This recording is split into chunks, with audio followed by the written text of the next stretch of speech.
Welcome to the Horror Hangout podcast where film fans watch the best and worst horror movies of all time and talk about them.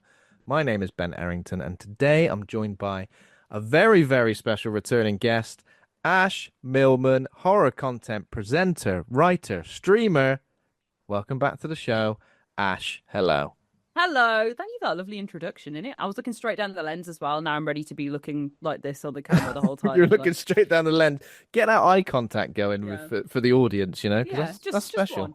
Just one little look up. The rest will be down here. And this guy's doing the eye contact for me. Actually, I got a background of this fella with the big teeth. Scary face man. Mm-hmm. Very scary. How have you been since you last on the show? When's the last time you were on the show? Was quiz times. Oh my God, it was quiz. Huh? It was quiz. There was another episode I was supposed to come in for, wasn't there? But then I forgot what happened, but something happened. Yeah, I would have been here. But something terrible must have happened. But I hope you're all right. I think I am. I have no memory of the event. As amnesia is what happened.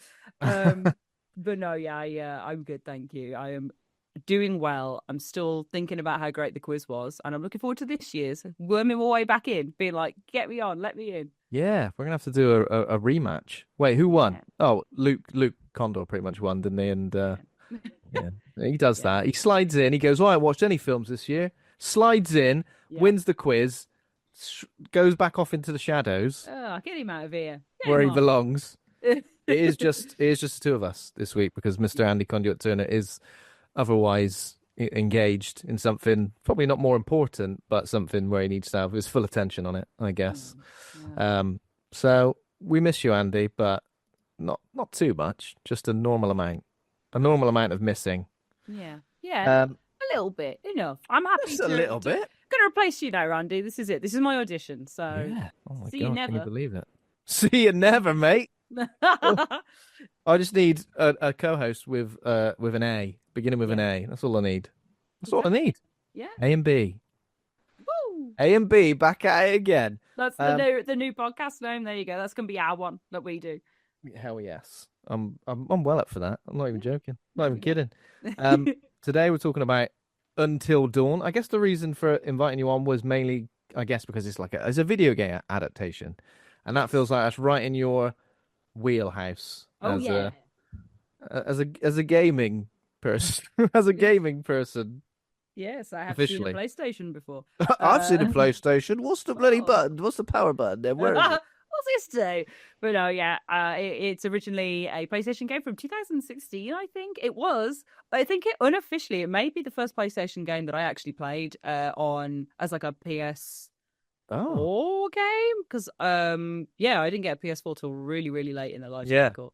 And I played it on my friend's PlayStation at university, and we were supposed to play it as like a group of housemates. And I wouldn't let anybody have the controller. I was like, no, this is. Because like one slip, and it could all go wrong. There are no second chances. Yeah, I was like, these are my characters. I'm looking after this. This is my film. I'm filming it. This is it. And if it goes wrong, I'll immediately unplug the PlayStation at the wall, and hopefully, when I put it back on, they'll be fine. But exactly. I don't know if that worked. Did you save everybody? No. Oh God, no. I got really close. I did the one playthrough originally, and I got really close. But then the don't move thing at the end, absolutely, I didn't move. Oh God, yeah. I didn't move, but it said that I did. Yeah. Yeah. So that was when you had to. Well, I suppose PlayStation, you just stay completely still, and that was what it was. It would sense your movement. It uses like the gyro controls for when that's right. Motion stuff. So could sense if your hands were wiggly. But apparently I was wigglier than I thought I was. Can you just put it on the floor? Is that allowed? You could, but I didn't. I was playing truthfully. Oh, I see. You didn't want to lie to yourself, because then it would have hung over you like a cloud for the rest of your life. Exactly. You've got to remember, I'm a control freak. I couldn't give the controller to the housemates. I couldn't give it to the floor either. Nobody was getting on that. Get your own controller, Floor. Yeah, come on. Invest in your own PlayStation. This isn't mine, but I'm using it. Did you? How did you feel when they announced they were making a film of this? Did you think perfect? Like, it's the perfect kind of game, I guess, for making a making a movie about, isn't it? I I guess. think I really like Until Dawn. I really love the characters. I think it's a great feat of cinematic game making and Supermassive Games. Angels love them. Mm. Give them everything possible. They'd be great in a cinematic space as well because they do so much movie based influenced things. So I was pleasantly surprised that it got a film announcement. Hmm. Slightly trepidatious, as you always feel, because of the long history of video game adaptations. Yep. But also it came with it's been on the wave of like The Last of Us getting a TV show and like Horizon's getting a TV show, isn't it? And God of Oh War's getting a yeah. TV show. So like PlayStation Studios are proper like milling out their shows to Yeah. get TV and film audiences at the moment. So And it is always cool seeing that PlayStation logo and seeing all those iconic PlayStation characters appear in the little ident thing at the start of the film, isn't it?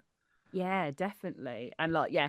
So I feel like knowing that they were doing all their properties or like having this kind of energy towards it, I was like, Until Dawn's a great one to bring to people, to invite them into a world of gaming possibilities as well.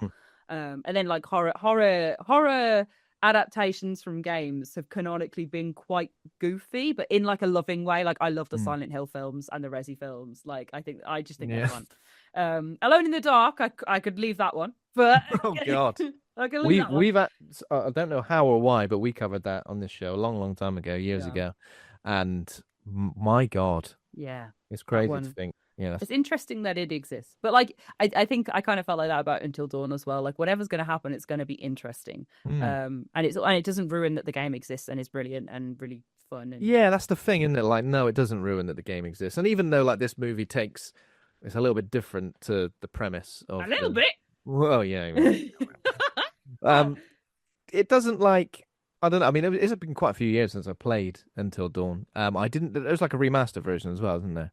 Yeah, I think that Which came I've out last year. which I've not played because it does get to that. Yeah, and then the Quarry, is that Supermassive Games as well? Yeah, I so think they have so. the Dark Pictures anthology, and then the Oh yeah, standalone games are Until Dawn and the Quarry.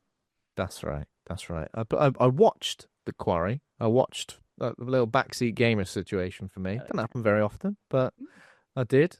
Kept and yeah, some big names in that as well. Yeah, David Arquette. did you like the Quarry? Yeah, I think it was pretty good. I liked it. I've Yeah. heard other people not enjoy it as much as the other games, but I also think that they're losers. So, but no, I really liked it. I really like how it played with That was mythology. touch and go. Then I could have said, and really disliked it, but Yeah, yeah, I thought it was yeah. pretty good. Again, like we were like Lin Shay, David Arquette, like some Mm. iconic horror faces, I Yeah. guess. In that, I got the best screenshot of Lin Shay's moment in that because she has obviously like a descripted thing that happened, and I was like, oh, I got the best screenshot of it, all right. just looking horrible. I don't know No if I remember. spoilies, no spoilies for the No, chat. but yeah, they're good sort of experiences as games, aren't they? As horror games, like Yeah, going around shooting everything. I mean, it's fun. It is fun, yeah, but yeah. it can get.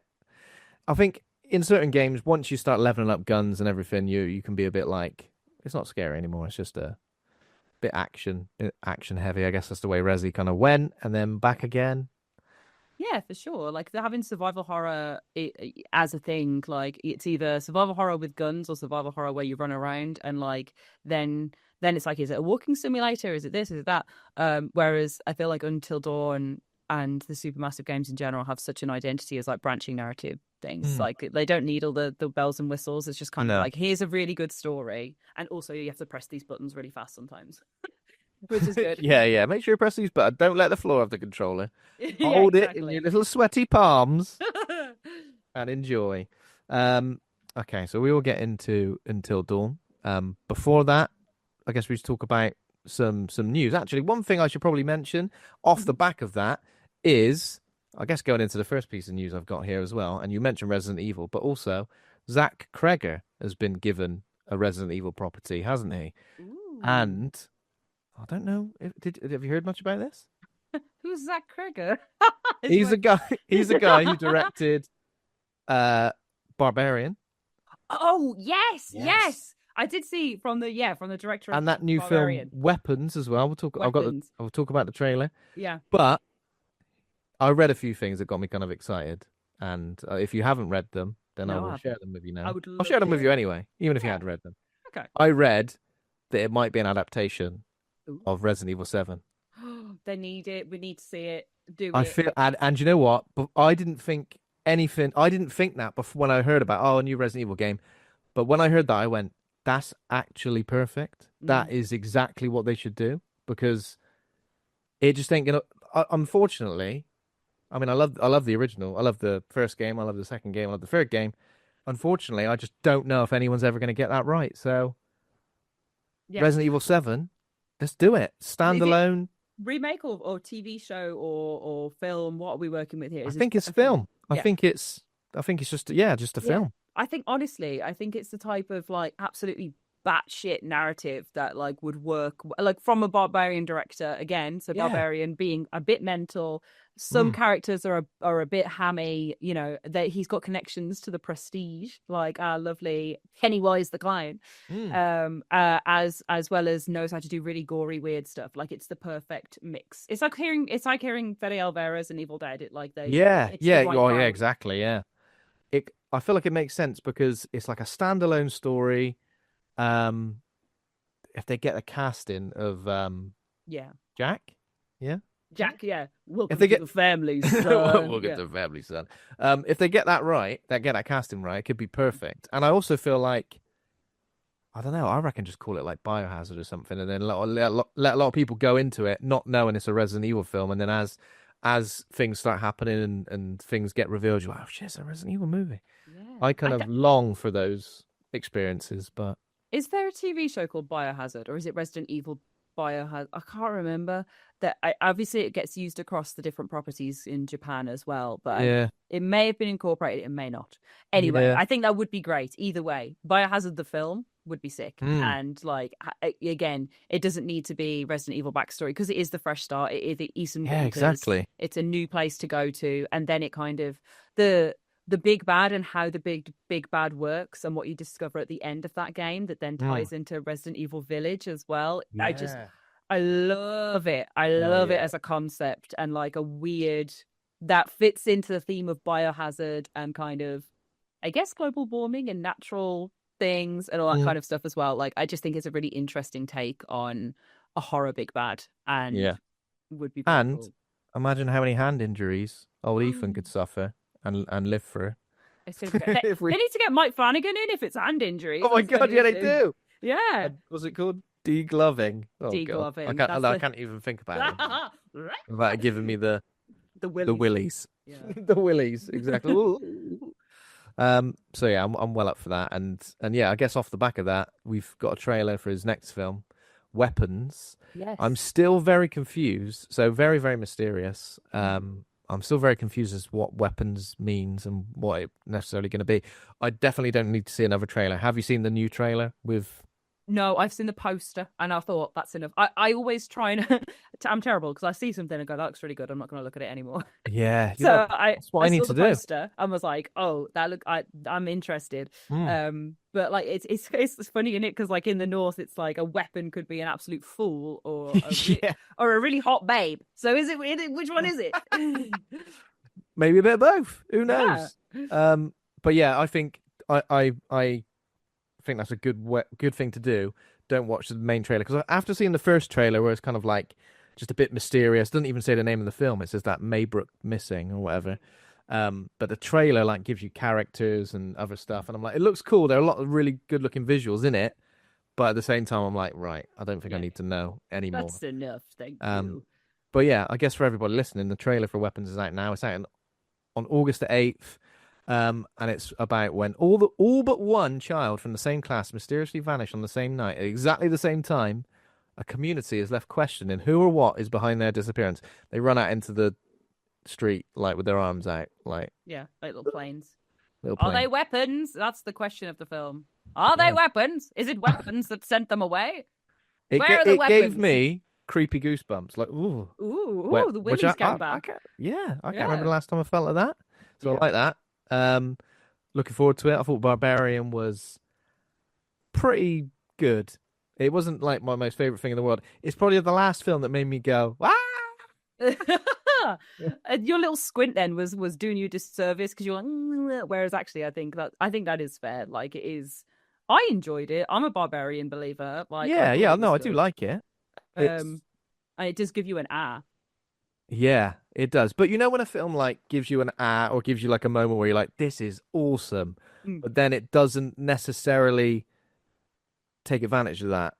Yeah, It's a bit yeah. like it's got something great, and then you're like, I feel a bit like that with Until Dawn, to be fair. And there's a few bits where I'm like, hell yeah, I like this, and then I'm like, well, I Yeah, don't know. absolutely. There's meat on that bone. I agree. As they Yeah, say, as the saying yep, goes. yes, indeed. Yeah, There's meat on that bone, but sometimes they go, I'm just going to discard this meaty bone. yeah, yeah. They're Just like, oh, half chicken. Like when someone eats a chicken wing and they leave all the bits on. yeah, eats the Apparently, chicken that's wing. You're like, fine. hang on a minute, you could bloody suck that, Give that a please, suck. Come on. if Yeah. you wanted to. Um, Me at the barbecue. Give that a suck. well, no, waste not, want not. I like it. It's got a website as well, maybrooksmissing.com. Takes me Yeah, back to the days of Blair Witch when, go on the website, have a look what's going on. It's creepy. yeah. I'm going to check that out as well. But cast-wise, have you seen any who's in it? I didn't. I genuinely didn't know it was a big, big old cast, but it Oh is. no, tell me, relay it to me. Tell Listen to me. this. I kind I'm of thought listening. Josh Brolin, Oh, Brolin, good. Julia Garner, fresh Good. off Silver Surfer. Oh, I always get this one wrong. It's Han Solo, Alden Ehrenreich. I think that's right. Harrison Ford.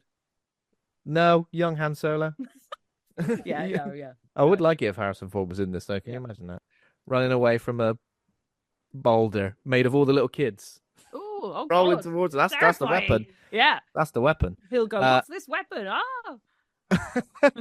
and Benedict Wong is in it as well. Yes. So, Cool. but That is a good cast. lots of great visuals with like flashes of like, oh, what the fuck's going on there? Jesus, oh my God, to the Yeah. point where I don't want to see anyone break it down in a trailer reaction. Yeah, shut up. Let it happen. Yeah. Just let it bloody happen. But yeah, I'm excited for this. Again, it's good when a film kind of just drops a trailer and then suddenly you're like, oh, well, it's out in just a few months. Yay. Yeah, the hype. I think the hype vehicle, like from a marketing perspective, the hype vehicle kind of being able to take off. Everybody go, oh, I'm interested in that. Let's wait for the next thing, and you can have like a little drip feed until then Yeah. because it's close enough to be about it. I think it's a smart time when it's a couple of months before. It's always a smart time to do something. Absolutely. Other news things, it's all trailer related, unfortunately. Well, not unfortunately. You may have not seen any of these trailers, but I want to hear about him still. we can hear about it. So there's a trailer for Predator Badlands. Oh, Teaser again, trailer. saw it got announced and was like, I ain't watching that. Yeah. This is just a teaser though, so I reckon teaser trailer. Yeah. It's kind of okay, but Yeah, it is. so it looks like it's set on a remote planet. A young predator. I've seen teen predator, Yeah. which sounds very, very. Yeah, I suppose you can't call him a child predator, but it's teen predator. Still a bit my dodgy. God. Jesus Christ. Still a bit dodgy. Finds an unlikely ally in Tia, played by is it Elle Fanning? It just says Fanning in. I think it's Elle Fanning. One of them. Yeah. One of the Fannings. And embarks on a treacherous journey in search of the ultimate adversary. There's like a moment in the trailer where it's like a load of skulls on a wall, and people have paused it and gone, "Hang on a minute, there's a bloody skull from this and a skull from that." Looks pretty cool. I've seen some online discourse going, this ain't the Predator we used to have back in our day. Oh, He not was my well ugly. Predator. Now this Predator's sexy. Oh no, they made Predator sexy. Hold on, I need to look at this. It Hold does. on. To be fair, I would say still pretty gruesome, but I think they're Predator. trying to say because. He's sexy. This is what it's the short. It's the sort of like high fade. Yeah, going on, right? He looks a lot more human. He looks like a human with a. Well, yeah, Predator I think that's what the silly discourse online is saying. They're going, Predator used to be a horrible monster. Yeah. Now, they did make him a little sexy, and it is Elle Fanning because I saw that image of her like pinned up on a tree, which was hard as Did you nails. see what was potentially in her eyes? Oh, was it xenomorph germs? Wayland Yutani logo. Yes. Oh, yes, I did see that. Yeah. Oh my God. I saw want this some and Wayland then straight Yutani away. contact lenses. chuck them in it. just to Imagine the fuck with people. cosplay. That would be so cool. Yeah, just to fuck with people, just to be Yeah. like stood there and then suddenly just go still and then open your eyes and they're like, oh my God. Yeah. Let's For the program. like 5% of the population who are familiar with with what that logo potentially is, it'll be amazing. It'll be worth it. The real ones would be like, what? What the Oh hell? my God. Yeah. Yeah. So you know what? Pray was good, wasn't it? You like Prey Pray? was good. Prey was good. Pray I was feel like good. it Yeah. takes a lot for me to really hate something. I feel like I just like a lot of stuff. I don't love anything recently that you'll probably say something and I'll go, yes, that. But like there's a lot of stuff I've liked and can see the positives of, and I think it's more good than bad. Prey I thought was like just solidly good though. Just solidly good. Yeah, yeah. Enjoyed Again, that. it wasn't like I think the Predator design in that was maybe the one thing I was a bit iffy on. I was Yeah. like, is he a predator? Is it some sort of dinosaur thing? I don't know. Weird. Um, but what about the Predator? The Predator. I feel like it's The worth Predator. revisiting for the mad shit that happens in that film. Oh my god. I'm thinking of Predators with the man from The Pianist. What's his name? Adrian Brody. Adrian Brody. I'm thinking of the Predators because Predators took me by surprise. The Predator is give me the I can't take apart. All I remember is that there's like a predator killer robot thing at the end. That's what I kind of remember. The I remember Predator was bad. the Predator was bad because it kind of felt like an action comedy a bit. Yeah, that's how I remember it now because I remember the bit that I remember is them in like the science studio, whatever it's called, and Yeah. and it being like, oh, an unarmed woman. Predator doesn't kill those, or like someone being if someone being naked or something, and it'd be Yeah. like the predator won't kill. Predator won't go near you if you're naked. Yeah, He it might got- be called a predator, but he doesn't act on it, you know. So yeah, I remember it, and I remember thinking, but yeah, there was cool Yeah. bits in it for sure. As we've mentioned on this show many times, Predator 2, I think, gets overlooked.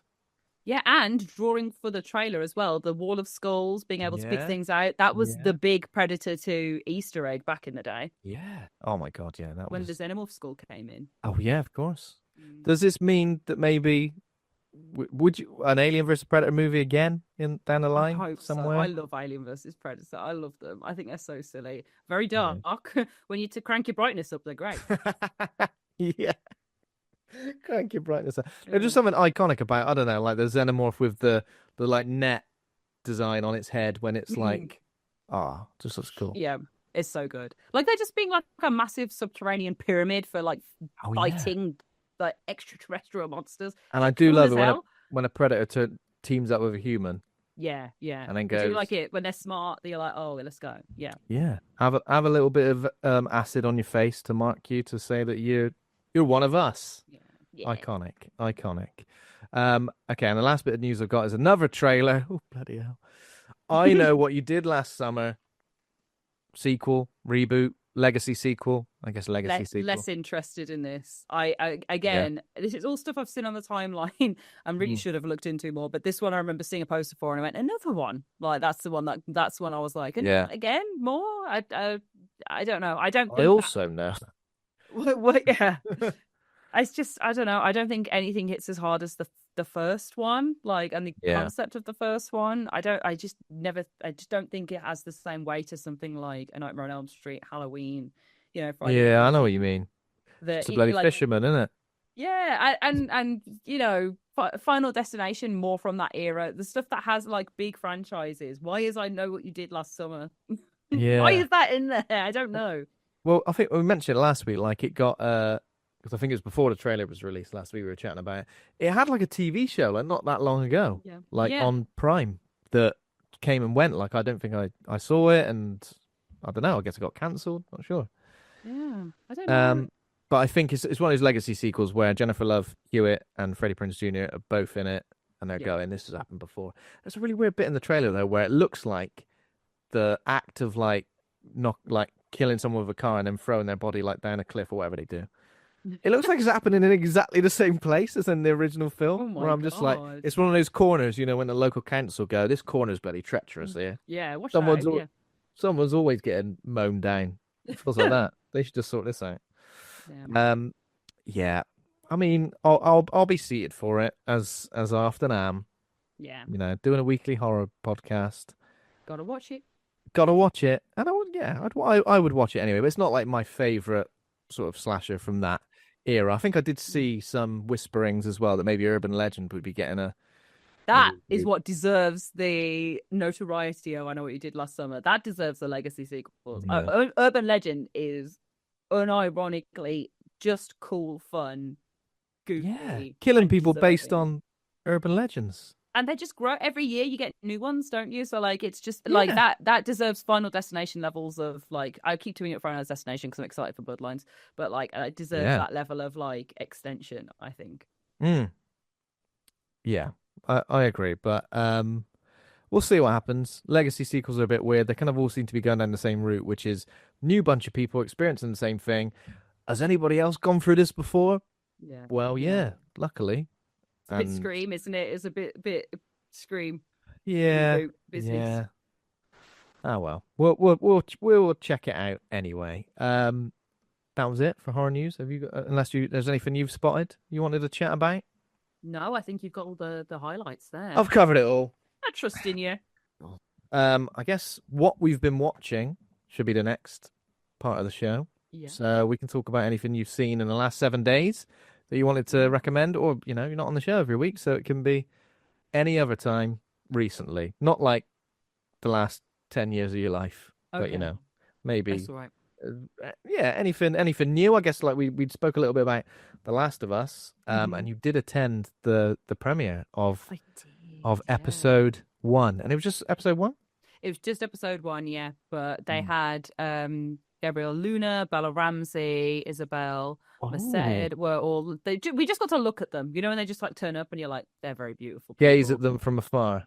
Yeah, yeah. And oh, Jesse's character. No, Jesse's actor as well, because Yeah. I was the closest to Jesse's actor, and Jesse in the game is like I was obsessed with Jesse. So like when I saw him, I was like, There are a lot of like I feel like in the series so far, Jesse's had a few like first trap moments. oh yeah, in the Like game, like yeah, as he's a hottie, so like he captured the energy of Jesse perfectly. yeah. There's a bit where he's chopping wood. I think maybe I can't remember what episode, but it lingers on him for a good amount of time. Go on, Jesse, chop the wood. Chop that wood, mate. Yeah. But yeah, how was that experience of seeing it? Very cool, very cool. It's very much I find with premieres like they look very glitzy and glamorous, but it's kind of you get shuffled through, you get cattle like caged and then pushed through to the red carpet and walk through, have your pictures, and then they push you through to the cinema, and then you can kind of watch what's going on. The actors will come in and do a little stand and an introduction, and then you get to watch the thing, and then you can go. So it's like it's very much like going and watching something, but in a high stress environment, which is really Relax fun. and It's enjoy really cool. yourself. Yeah, but it's really fun and really cool because everybody's usually like dressed like thematically or dressed really nice, and you see loads of people that are like involved in the industry. So it's like they are really fun, lovely. Yeah. I feel very privileged to attend them, but it is really funny. My expectation of like the VIP life versus like seeing what the actors do as well, where they fully get like milled down places. Yeah. Like hurry up, let's go. Photo call, do go and introduce this, go and do this. It's like it's crazy, the hustle and bustle of it, Yeah. but it was cool. And Gabrielle Luna bought a little guitar to do pictures with, which is funny. I saw those afterwards and was like, what a guy. A little guitar. What, like a little Yeah. Last of Us guitar? Like Or just... like a little acoustic guitar. He had it and he was taking his pictures with it, and yeah, he was Did you there was like what's the guy who does the soundtracks name? Oh God. oh, That guy, bearded man, Gustav. Gustav, that's it. He's in Yeah. episode 1. Yeah, he He's in the is. background, isn't he? I saw him. Yeah. I went, there he is. There he is doing his thing. Doing So his bloody thing. Widdly I like wiggly. it when they include the people involved. Like when Bear McCreary got in God of War Ragnarok in it as a dwarf. That was great. Oh really? Oh Yeah, my he was God. one of the dwarves in oh my I feel goodness, like I can't do. I remember feel like I the do final. know that, but Yeah. yeah. There's an emotional bit towards the end, a farewell, let's say, Yeah. and Bear is playing his like instrument, at that Ah, moment, yeah. where you're looking out across the What water. a soundtrack that is on. Yeah, yeah. But yeah, Last of Us so far, like Series 2, I guess game wise, it was very controversial for for some reasons, but it feels like Yeah. they're going down the exact same route. Yeah, Um, controversial for babies. I said it. yeah, controversial from letting babies grow up, Lee, for God's sake. But I guess the controversy, what I'm saying is Yeah. the I don't want to spoil anything, but like there's a The very events. big Yeah. the events of it, which are very like, oh my God. Yeah. But it looks like they're going down the same route, which is interesting because obviously series two, that series three has now been announced. They've said we're doing series three as well. Like, what are they going to do? Like, are they just going to elongate this Yeah. particular part of the story? Is that what we think? I'm thinking, so like to talk about it as spoiler free as possible. I haven't seen episode 3. I have played Last of Us Part 2 Yeah. at the time of recording. So there's all the insights. I think what we're going to get is kind of this intertwining of stories that we've had so far between Abby's ex Firefly group and the Ellie and Joel Jackson community. I think we're going to get these entwining of stories as they go along. And in the game, it's a 3-day period, and you see it from 2 different perspectives. And I Mm. think we're going to get the 3-day period, but we might get like day 1 and like night 1, and then the next series will be like day 2 and 3 kind of put together or Okay. something like that. Okay. But I think they're going to be much more entwined, where instead of it just being like see it one way and then get your perspective challenge the next, I think they've kind of done it slightly differently. Or what's going to happen is we've had all the setup, and now one half's going to disappear for a bit whilst we see it through the rest through Ellie's perspective, Mm. as we finish off this series. And then I think the other side of it's going to be season 3, because there's 2 big characters associated with the second perspective that haven't been cast yet, I believe. Oh. So Oh. they have to come in season 3. I'm because guessing Seraphites? yes, the Is that 2 what they're called? Seraphites. I Yeah. always go to say Seraphina witches, like Peter Yeah. Seraphina. Yeah. I don't know why, but Seraphite. So they've not even cast those I characters. don't think they have. I'm going to look at it Yeah, right 'cause now. they're very, just in very case. important, right? Yeah. So, but last time I looked at it, they hadn't. Yeah, there's nothing that's kind of.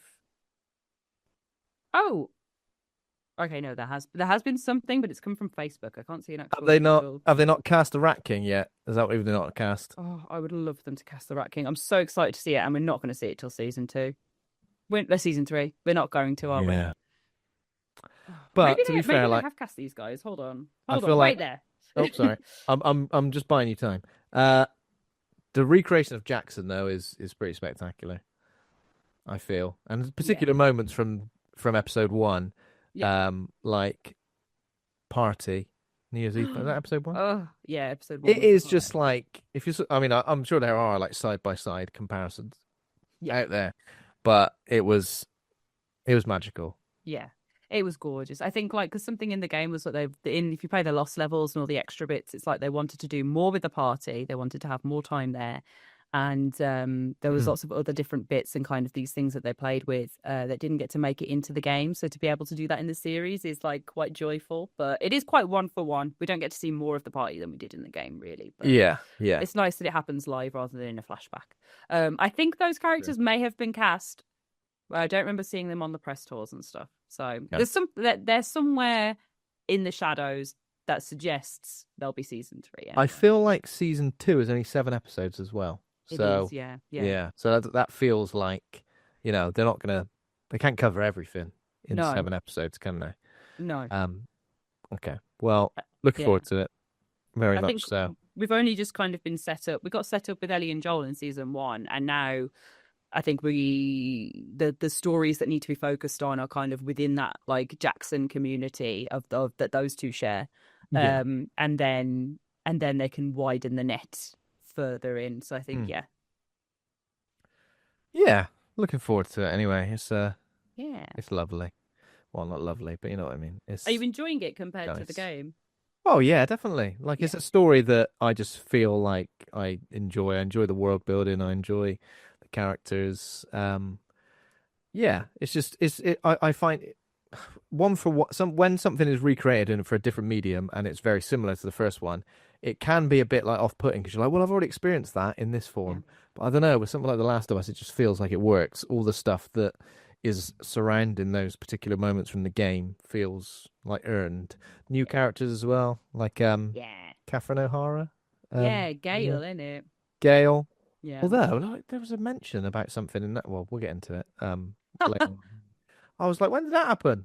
Um, Yeah. but yeah, anything else you seen recently? Sinners. I loved Sinners. Oh, Sinners. Yeah, yeah, of Yeah. course. Because you guys have chatted about Sinners, haven't you? We did chat about Sinners last Yeah. week. Yeah. I really enjoyed it. Most sinister Irish jig I've ever seen in my life. Yeah, it was sinister. Yeah. Michael Flatley's got nothing on these No. guys. But yeah, I've had It was yeah, I liked it. It wasn't like I think my outcome of it at the end was like nearly perfect. Not yeah. perfect, nearly. Yeah. I don't know. I feel Did like we're at risk of repeating myself. I feel like that final act feels like it's very, very quick. Almost wanted to see more I do fighting. agree. I do Yeah. agree. I as in there's a lot of build up and then everything just kind of happened and Yeah. then the end. So like but it surprised me feeling like that, but seeing the outpouring of love that the film got, because I do think it's an incredibly made film and an incredible film. But Yeah. like how much people love it, really, like I was like, whoa, okay, people are into this.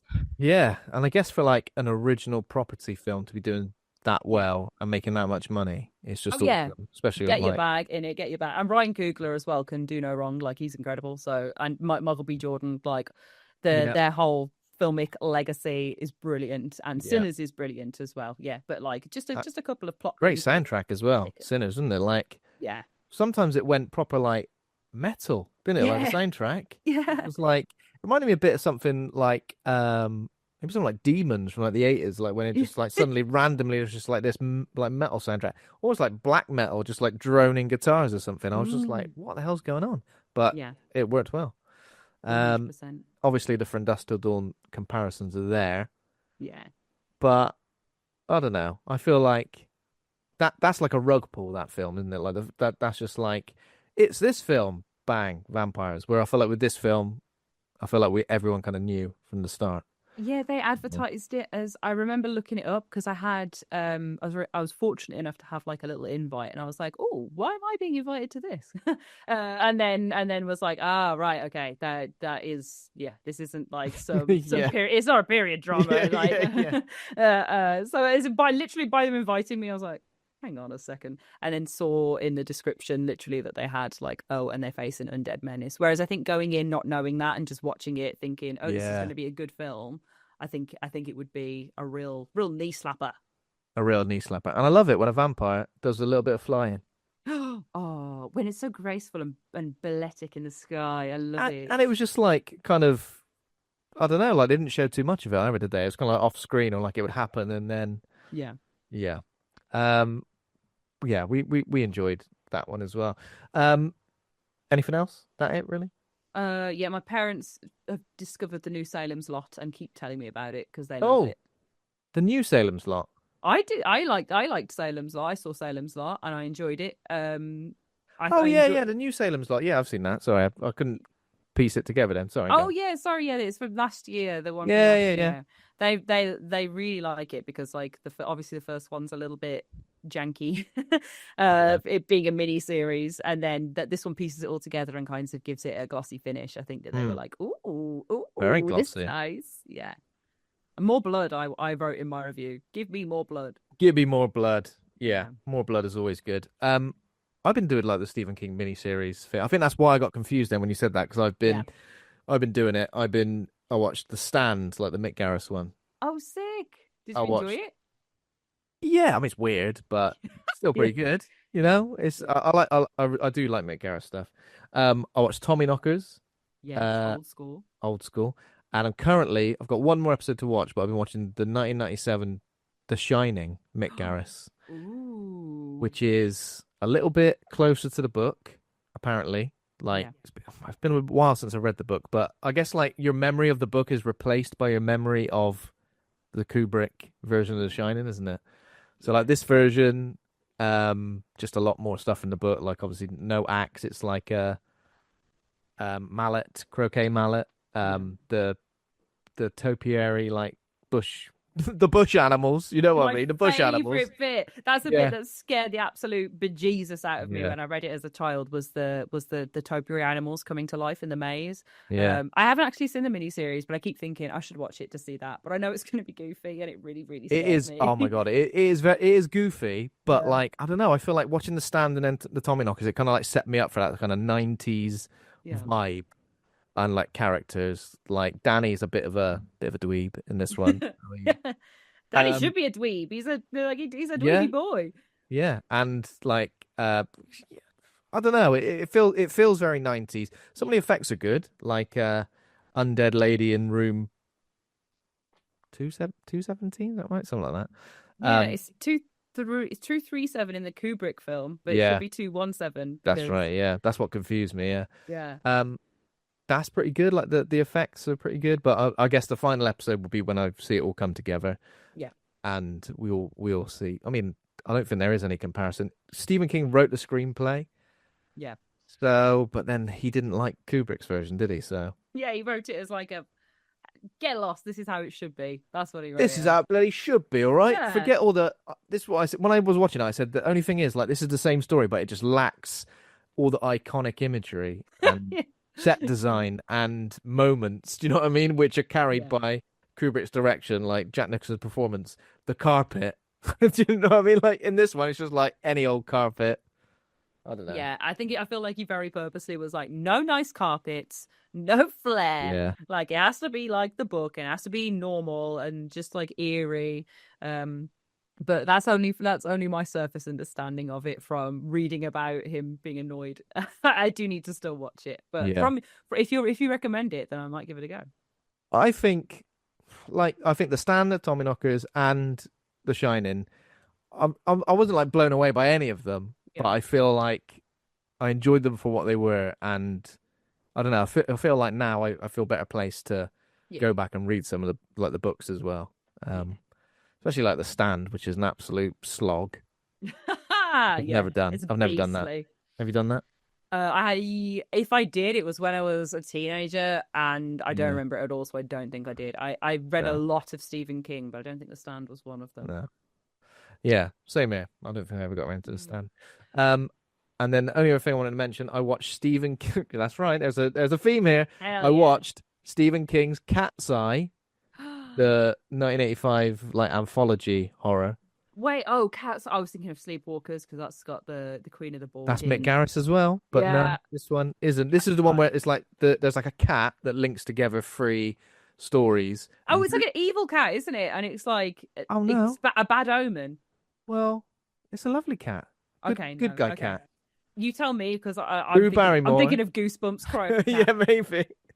But I guess it's a good cat. Yeah, it's a cat. The cat is very loosely connected to the first two stories. It just like wanders by or like just is in the room. In the third story, it's like part of it. Drew Barrymore, isn't it? Like little Right. kid. So the third one I think is the iconic one. There's like an evil little gnome man, tiny Yeah. little gnome man with a knife who Yeah. comes into Drew Barrymore's room and like tries to suck her breath out. Oh, Yeah. what's he doing with that? What's he going to do with her breath? Who knows? I don't know. Grow Why does into. he need a knife to do it? He's got a tiny little knife, and the cat is trying to stop it. But the little evil gnome like kills a little bird. The cat gets blamed for it.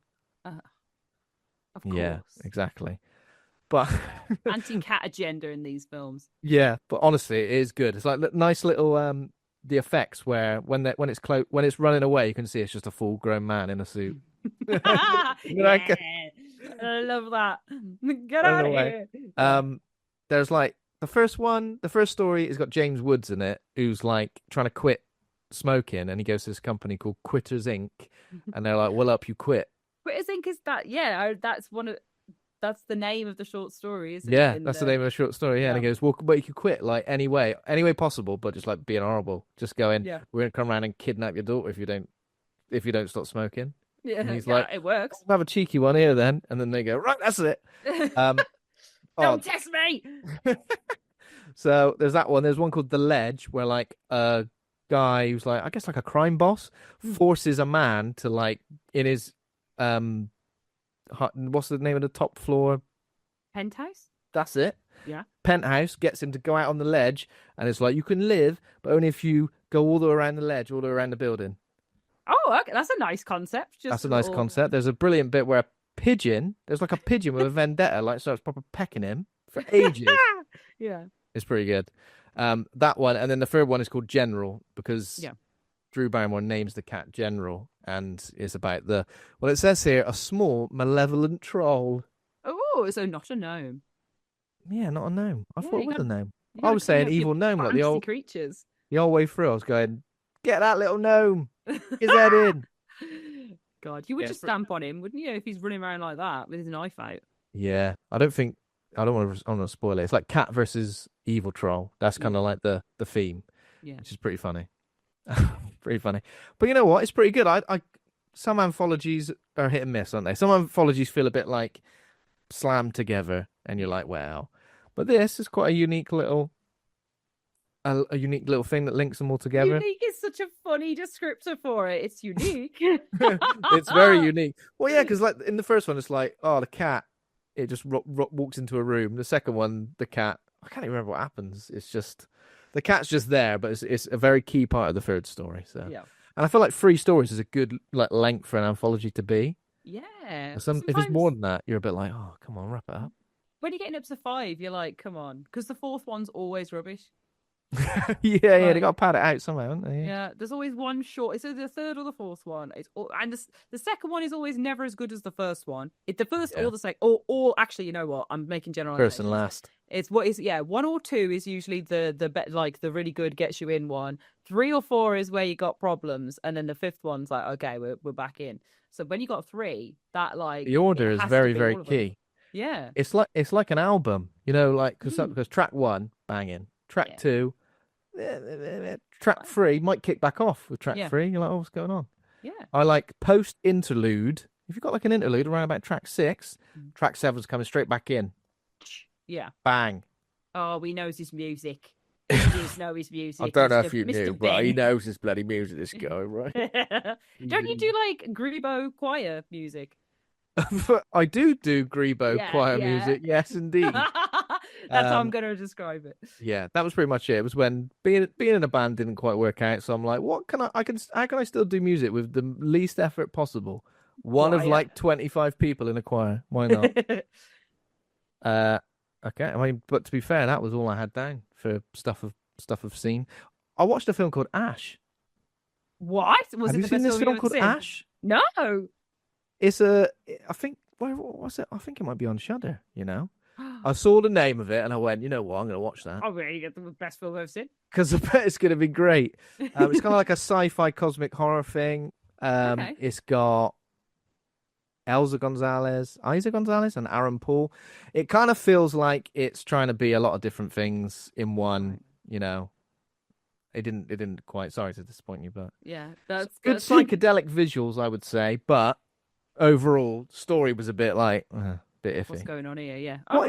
What is that kind of weird like sci-fi film with Robert Pattinson in? Not a recent one, not Mickey 17, but there's another. He's in a weird like. It kind of reminded me of that a little bit. Sci-fi with Twilight. No. Oh, Robert Pattinson for Twilight. Yeah, the serious reply then. No. Bloody Twilight. It's called High Life. You ever seen this? Know the name, haven't seen it, but do know the name. Yeah. It reminded me a bit of that. I felt like I just wanted it to be that. You know, when you're like, it just made me go, I want to watch that. Oh, let's put High Life on. Yeah. Can I put High Life on with Robert Pattinson? And he's had a lovely buzz cut in that. He's just great, isn't he? He is just a nice, great, handsome boy doing handsome things. Yeah. And he's a nice man. Give us, where's Batman 2? Come on, it's all right. Yeah, the Batman, that's what it's called. The Batman. Yeah. Come on. Get it out.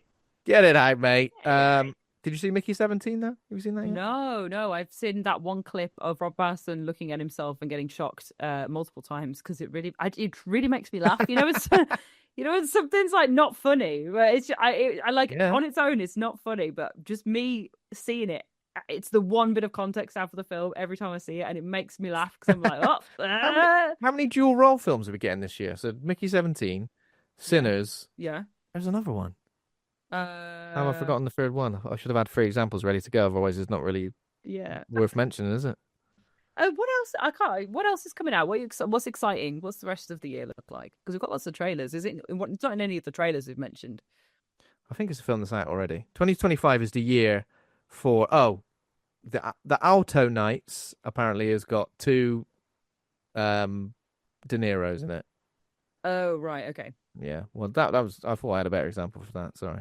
Boom. Sonic 3. I guess that was kind of last year. There's two Dr. Robotniks. Oh my god, they're everywhere. They're really everywhere. Jewel Ross, what's going on here? What's it doing? Just hired An twins. interesting juxtaposition. I think maybe we mentioned this last week. Is that like back in the day? It used to be if there was like one kid, for example, like the kid in Big Daddy, usually played by two actors who kept swapping out. Yeah, yeah. It's There's like a in the child boys. labour laws. Yeah, Ryan in the boys is played by twins. Yeah. I Yeah, didn't know so that. that still happens. And then it's his other brother who's in Salem's Lot. It's like there's the one brother Yeah. who's like the brother who's Ryan, and then the other brother is a Salem's Lot boy. Yeah. But they do swap in and out because they can. Because you would. Yeah, exactly. You would. No one's ever going to know. Yeah. Well, someone knows, but not the people that matter. I mean, that is it. That was all I wanted to mention, apart from the film of Tut Week, Yeah. which is Until Dawn, which is a 2025 American survival horror film, is it? Directed by David F. Sandberg. Is derived from the 2015 video game published by PlayStation Studios. In terms of plot, a group of friends trapped in a time loop where mysterious foes chase and kill them in gruesome ways must survive until dawn to escape it. Who we get on it? Ella Rubin as Clover, Michael Cimino as Max, Odessa A'zion as Nina, Ji Young Yu as Megan, Belmont Cameli as Abe. I'm reading everyone out. And then, of course, Peter Stormare as Dr. Hill. Yeah. Feller. That guy, he's in the game as well, isn't he? So He is the therapist in the reprising game. his role. What? Mhm. Is he called Dr. Hill in that? I don't. Sorry, have a name, I asked does you a he? question and then I cut you off. Please continue. I don't remember him having a name explicitly. He's just like, what are you scared of? Yeah. Answer truthfully, and your experience will be interesting. What That's like his whole vibe. nationality is he? Swedish. I think he's Swedish, yeah. I always remember him as the guy who gets killed by all the little compies in The Lost World. And one of them bites his lip. Sorry, that was a good impression. do you remember that bit? That bit used to make me laugh because it's like a little animatronic compy that like chews his lip. Yeah. It's, you know, the old trick where you can do the invisible fishing line and go. Oh yeah, I don't know if I can do that. Yeah, kind of. Yeah, That's that's much it. better. Yeah. Much go. better. He had to practice that to do it though. He's like, oh. Yeah. Could it not just bite me? No. I always thought in that film that bit was scary because Yeah, All the getting your little lips bit off by a dinosaur is all the little ones frightening. getting you because you'd be like, Yeah. oh, I ain't scared of little ones. Yeah. There's a Oh. moment. Sorry. Go on. No, I'm very interruptive. I'm sorry. Please continue. We're both doing it. We're both so excitable. Oh, it's just what a joy to be here. I was going to say in the first Jurassic Park film, that ink splattering fella, you know, the one, Oh yeah, old Dilophosaurus man. yeah, the little dinosaur that comes up, Yeah. spreads his little fans and goes, "Bleh," and like throws up ink in the man's eyes. Yeah. That was another frightening moment for me as a child. Frightening. I was very frightened of because I was like, oh, it's cute, it's little, it's got the little fan thing. Like I always really liked the lizards with the splays. I Yeah. just thought they were really fun and cool. And then it spat ink in his eyes to like kill him to death. Horrible gunk. Yeah, and then the little baby ones coming back. Like I think Jurassic World's very good at being like, oh, little baby dinosaur, kill. Yeah, definitely. Oh, yeah, because there's a moment in that where he's getting attacked by the compies and he's got the little electro prod thing and he's like getting rid of them. But there's a moment where he realizes that they're actually a threat and he's like, oh shit, I'm going to just run away now. That was used to scare me because I was like, that would be horrible. All the little ones. For the big ones, you can kind of, I mean, you're dead. Or you're I not. feel like at least they're going to crush you or bite you, and that's the end of it. Whereas, like it's like the scarabs in the Mummy, isn't it? Like it's much more frightening to be eaten by lots of tiny things than just crunched by one big one. In the new Jurassic Park, I think there's some sort of like mutant, horrible thing, some Yeah. wrong. How can I describe it? Some sort of experiment gone wrong. With big stumpy legs, he Yeah. looks like. So obviously the series is based on resurrecting dinosaur DNA from Yeah. genetically like bringing back the DNA they find in an amber. In the most recent films, it's genetically crossing the DNA for the ultimate dinosaur. It's a Mm, bit of a like sharktopus situation. yeah. Didn't they try and make a film with dinosaurs cross with humans at one point, and then they scrapped it? A Jurassic Ooh, Park no, I film. don't know. Ooh, no, that's a great idea. That's horrible.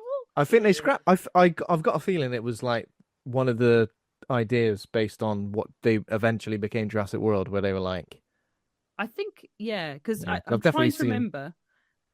I'm trying to remember if in Jurassic World, like that's a secret part of the DNA of the big beastie or not, but Yeah, I don't think so. it's like It some could sort of be. tree frog, a dinosaur, something else, and then just a bloke, just got a feller, got a feller in there making up his legs. Yeah, it's Um, the what's it? It's called the Indominus Rex. That's it, and it's a yeah. Tyrannosaurus Rex, a Velociraptor, and an Indoraptor, which is loads of different species, including the Indominus Rex as I well. feel like we talk about dinosaurs a lot on this show. Dinosaurs are bloody scary. Let's give Yeah, us a Dino Crisis remake and then a Dino Crisis film, please.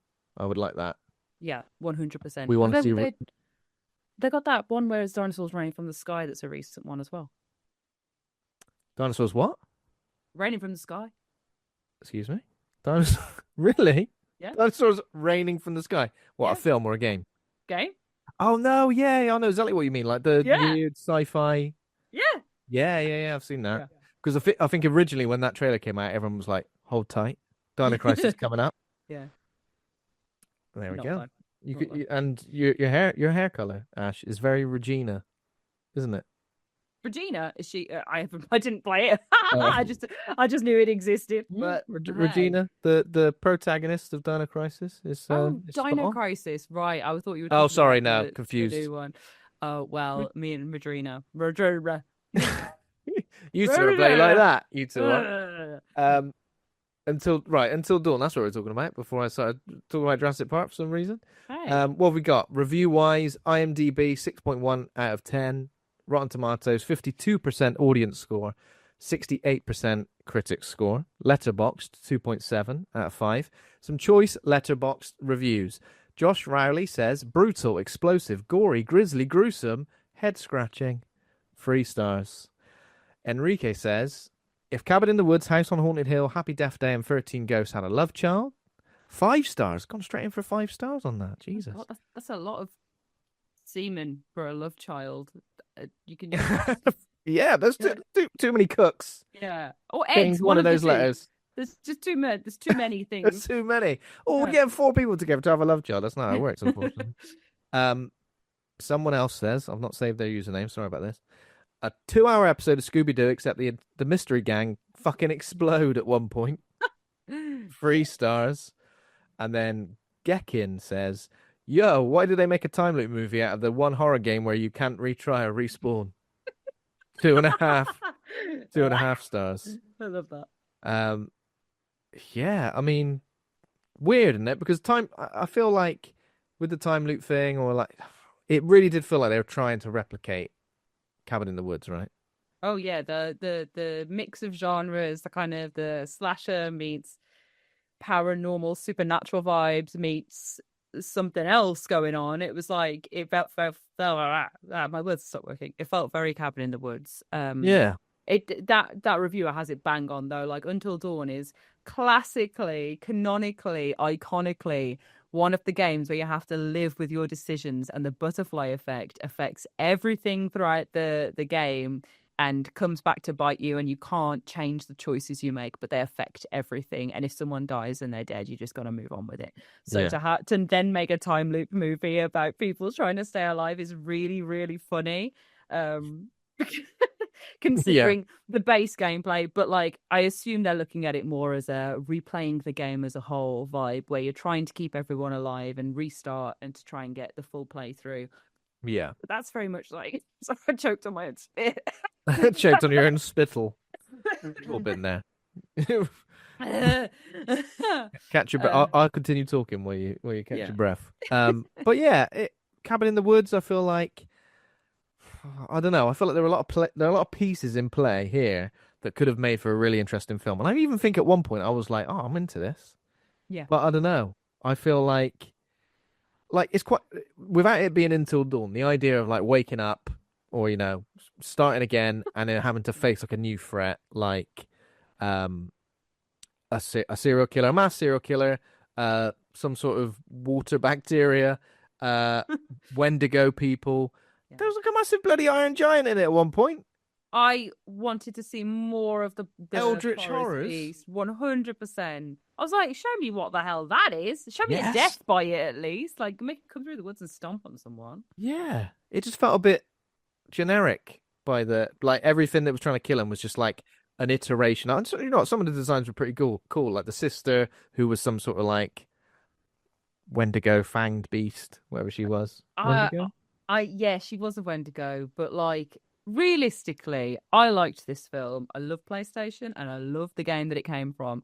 Did not need to be called Until Dawn, and those monsters weren't Wendigos. There was some sort of dream adaptation of them that the night causes them to turn into. It's kind of like, a Wendigo is based on Native American folklore. It's not like something that just has a funny name that you can stick on some like your concept. It's like it has a history, and like that the whole point of where the game is set on a mountainside in the cold, like biting winter's time, and kind of the actions that lead to this thing appearing, if it even appears at all, depending on like your mindset as the game goes on. Because remind me, I guess without spoiling anything majorly, because it's been a few years since I played Until Dawn. Is the Wendigo like somebody that got like left for dead? Is that right? I cannot do this. Tell you without spoiling it. Unfortunately, okay. It's a person though, isn't it? Like the Wendigo is a person. Yeah. There's I can give you a brief overview of the game if you'd like one for comparison's sake, but if you want to keep it spoiler free, then I think tell people should go and check out the game and play the game because it is it's very different obviously to this film. Like if you enjoyed the film, don't expect the game to be just following the same thing. Yeah. One thing I kind of like the idea of, and as it went further on, I like the idea of maybe every time you get a try, it's a completely different monster. But imagine if the original monster's still there as well. Yes, I did like that it adds to it. Yeah. That's cool. Like, oh no, now we got to face this. Oh, and that thing from the first time's here as well. Jesus. No, it was a really good idea for a survival horror roguelike game. I was like, I'd love to play this. Yeah. Good point. Which is funny because you watch or you play Until Dawn and think, God, I'd love to watch this because it's so cinematic. Yeah. I feel like they've made something that I want to be a game. They made a game that I wanted to be a film, and then they made a film that I want to be a game. Yeah. By changing the story so much, and like it is quite funny. And I think you're right to say save the game and the story of the game because it's. Let's just be super clear. It is not included in the film at all. It is the most you get is one Easter egg right near the end, which has Rami Malek's face on a piece of paper, and that's it. Is it not like his in-game render though? Yeah. It's not like Rami Malek's actual face. It's like God. But why is this man like? Why is it an in-game render of this guy? What's going on? It was like a point of the screen moment when the Leonardo DiCaprio points on the screen meme moment. But I think the main reason I wasn't trying to go too much into the plot of Until Dawn as well, because I've realized I don't remember it very well. It's made me go, I should probably just go and replay it or replay the remastered or play the remastered version. 100%. I'm doing remastered at the moment, and it's like they have an extended intro sequence for it. So some things are kind of added to and built upon. There's a new totem pole to collect called Hunger. Yeah, the totem poles, See, like, and I think that maybe again might have been the mindset of this time loop thing of like having the foresight of something and then being able to make decisions based off having that foresight. So like, that is. You get like a character who's got a bit of, psychic power. Psychic power. They love that. That's something that everyone loves at the moment, and that like this character's got a bit of psychic power. Long legs. This person's got a bit of psychic power. Why? Just fun. Just nice. just a Yeah. laugh, isn't it? It's just a laugh. Imagine they had psychic power. It'd be so much easier. We could write ourselves out of this corner in Yeah. this script. Um, Oh, how did you that feel? sorry, Sorry, go that on. character though had the roughest go of it. The roughest go. Meg got absolutely done over repeatedly. Absolutely. Got just, and at one point, and again, we're going to be spoiling this film like from start to finish. So, of course, if you don't want it spoiled, then go away. This ain't the But podcast for you.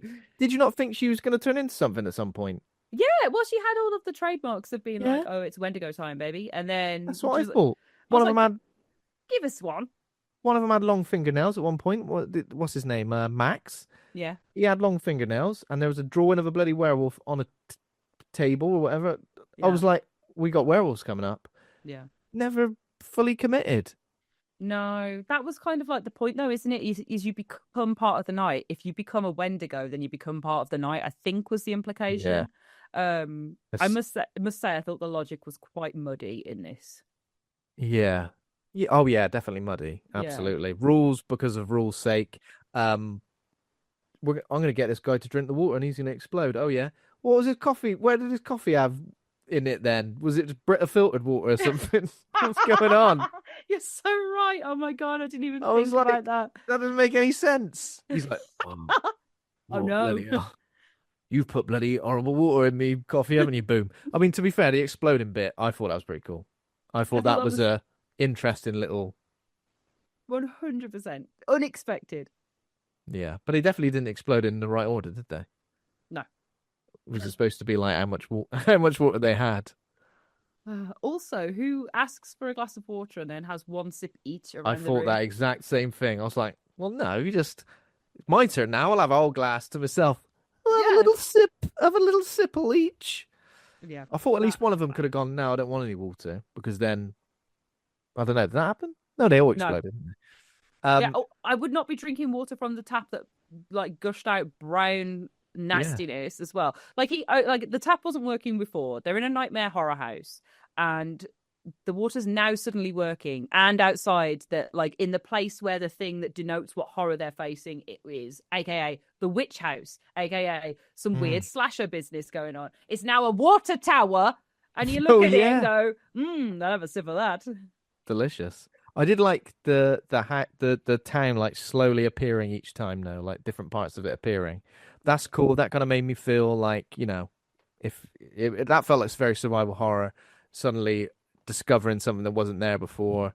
And I think you're right. Like a game of this, even though that as a concept is kind of crazy, but a game of this where each time you die, new things appear and new creatures. I don't know. There's definitely something there, isn't there?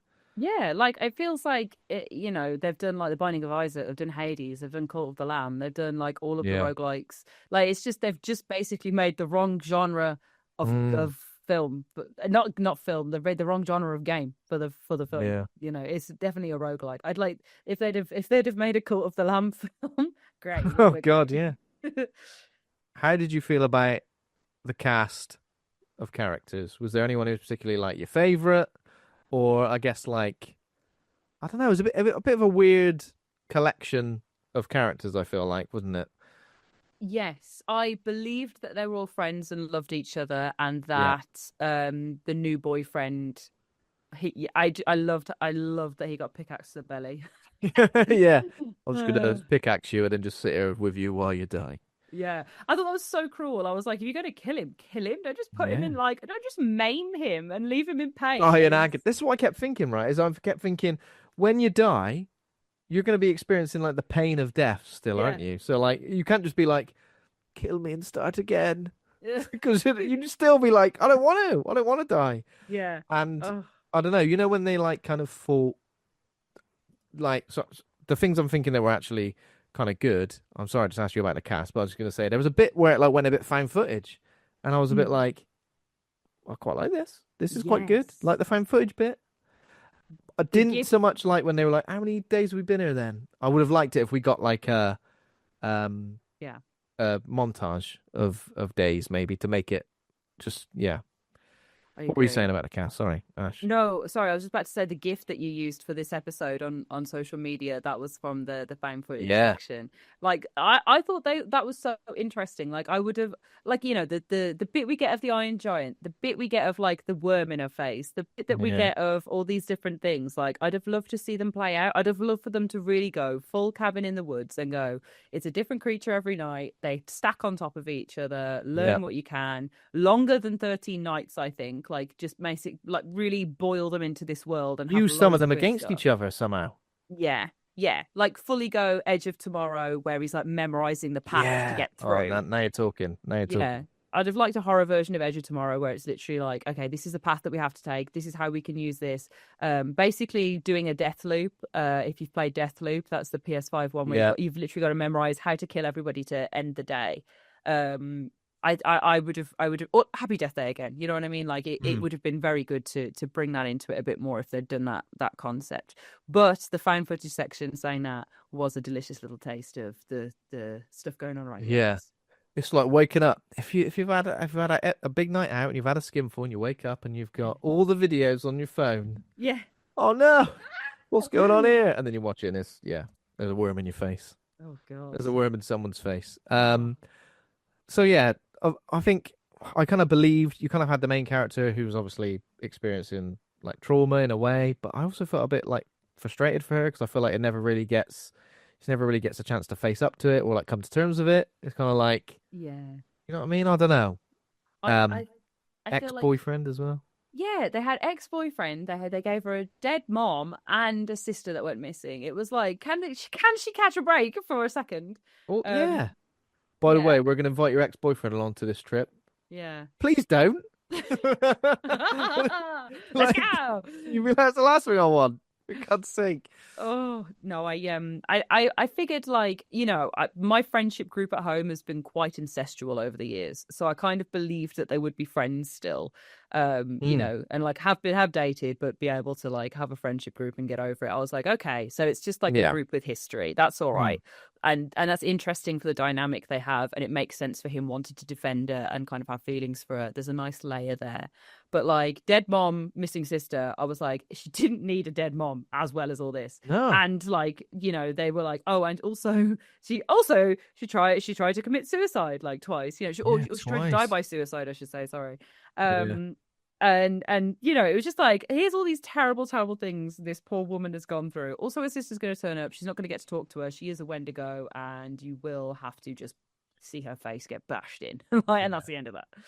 And that's the end of that Yeah. chapter. You're gonna hear her in the rain, and you go after her. Oh, she's not there.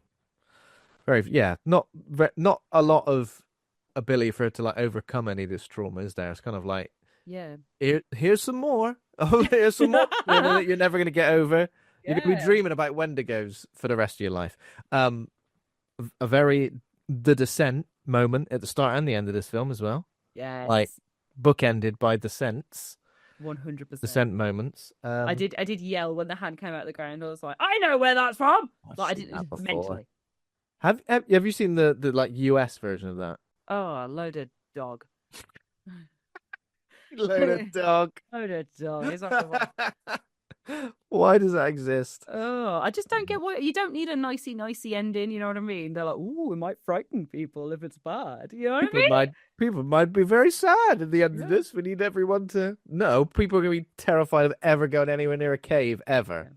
Yeah. With Until Dawn as well, like I would have really rated it more if everybody had died, because as much as you try to keep everyone alive, the best and most fun playthrough is when you kill everybody Right. and like everything's terrible. I would have liked to have seen kind of that kind of happen in some capacity. I don't know, more so than what we got. Like I don't know, like them aim to all die and that be There the way was that they get out. yeah. There was something that again I think it was hinting towards. Did you notice after the first time they got killed, they kind of had like bruising, but based on where they'd been like Yeah. killed. Did you notice that? Yeah, Well, I yeah. say, did you notice that? But was that supposed to be as obvious as it was? I think so, because when when not Mel, there's Meg, Mel, and Max as well, which is just Oh not good. God. It's not good for my mouth. No. But when Meg wipes the mirror after she's had her face bashed in, she goes oh, and like touches the scar that she has. So But they again, I would do have want you liked to see it. there should have been more of that, There should have been like people were coming back like with like maimed forever. Like I don't know, Yeah. an eye missing or something missed. You know what I mean? Like something like, oh, there aren't. It's not that there are there's no reaction to dying over and over again. Like again, there are consequences. If you get your arm chopped off, maybe you wake up and you've got no arm.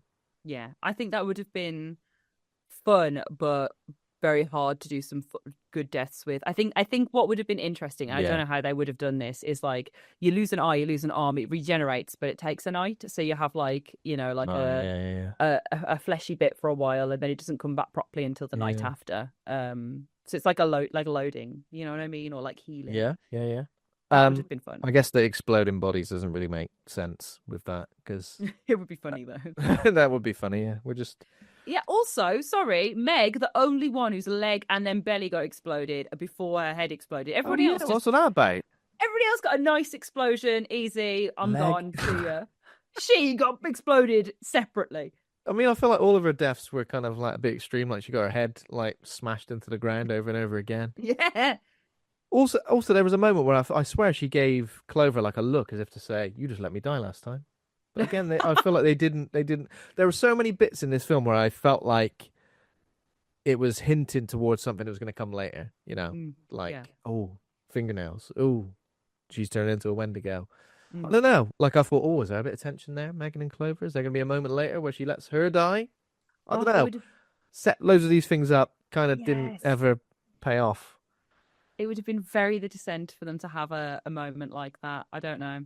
I think like Max also had too much of a redemption arc. Like he was just ready to let everyone die to save himself. And then like by the end of the film, he's working with everyone to escape and they don't want to kill him or whatever. I was like, no, these are supposed to be like in the game. They're supposed to be illogical teenagers that make bad choices because they're horny freaks. Like take that into the film a little bit and have a bit more mess involved, like kill Max, stick the landing, or at least just not be bothered that he's dead if like something happens to him. Be like, oh well, okay, we're carrying on, we need to get out. Because he was the only one that was kind of all for himself, and as much as that made him the dickhead, it was also believable. Whereas everyone else was like, we've got to die and so again. So which one was the ex-boyfriend is Max, but which one's Abe? Sorry, which one's Abe. that? Abe, yeah. Abe's the new it's Abe. friend. Okay, yeah. okay. Sorry. Sorry. I got mixed up. No, it's fine. I thought I was misunderstanding you, but it's Abe who's like the bit of a kind of a douchebag. Like, just I don't know. Everyone's reactions were a bit extreme sometimes. Like he's not really. Apparently he's a boyfriend and he's been around for like 6 months and stuff. So of course he's not going to really have as much of a connection to everyone, is he? I guess. Yeah. Maybe. They I don't know. And they were like, I don't know. Yeah, I liked his reasoning. I just would have liked I would have liked that to be his character the whole way through, rather than everyone just kind of forgive him and then respawn and like, okay. Yeah, I see what you mean. No, that makes sense. You need Abe. Yeah. The thing is, you do have to have a dickhead character in this, and I don't know. It's difficult, isn't it, to write a good one where you're like, because you kind of just want to see him die, and then if they just keep coming back, it's like, well, inconsequential. So yeah, I guess we'll talk about the plot a little bit. So the whole crew go to they're retracing the whereabouts of Clover's missing sister Melanie. She had like a video, posted a video or sent a video to someone where she was like in front of a gas station. Why was she there in the first place? She was leaving to go to New York, what we saw in a flashback later in the film. Yeah, that's right. Yeah. I can't remember why she was taking a video at the gas station. Yeah. So they essentially retracing her steps. They we establish like the history of these characters very quickly and very loosely in these initial scenes. Clover. So I guess they're trying to find her, but her friends are basically trying to help her come to terms with what's happened, rather than they don't think we're just going to turn up and then sister's going to be there. But I think Clover is still thinking we can probably find her 1 year later. Yeah, this is terrible friends as well. They posit this as a really great friendship moment of being like, we did it so you could move on. She's only been missing a year and her sister's clearly not over it. And then you're taking her to retrace her steps, but being like, oh yeah, we thought you'd get over it. What? Her sister's gone missing after she's lost all her other family. See, these steps we're retracing. Well, she ain't here, so Yeah. get over it. What? They tell her that later as well. They're like, "Oh yeah, we didn't think she was actually going to be here. We just did it so that you would feel better." And she's like, "Okay." Like, oh, Yeah, I would be so annoyed. I'd be like, "Guys, just don't yeah, come at all if you're going to be like that." yeah, exactly. But I guess we've got classic creepy gas station attendant who's played by Peter Stormare Yep. in a dual role, you would say. Oh. Gas station attendant and also coffee enjoying CCTV watching Yep. person. And yeah, it's a bit of a creepy. Well, she kind of shows him a picture. Have you seen this woman? And he goes, "No. Why? Is she missing?" It's like, "No, I'm just showing you a random picture of just some girl I Do you know." like her? Do you like her? Yeah. Well, she's way too young for you, you weirdo. For God's sake. Do you have a favorite? I feel like creepy gas station attendants, they're like part and parcel of a film like this, aren't they? Like a Texas Chainsaw Massacre, A Wrong Turn, or something like that, aren't they? Yeah. I love the one in the cabin in the woods because he's literally like, it's the classic trope and he's supposed to build the tension and everything. Yeah. And it was like, it just, yeah, it was very much that letterbox review that called out all of the films that this takes inspiration from. I think that is the perfect mix. I was trying to think of what else alongside Cabin in the Woods, and it is Happy Death Day. That doesn't have a creepy gas man though. Well, time loop slash.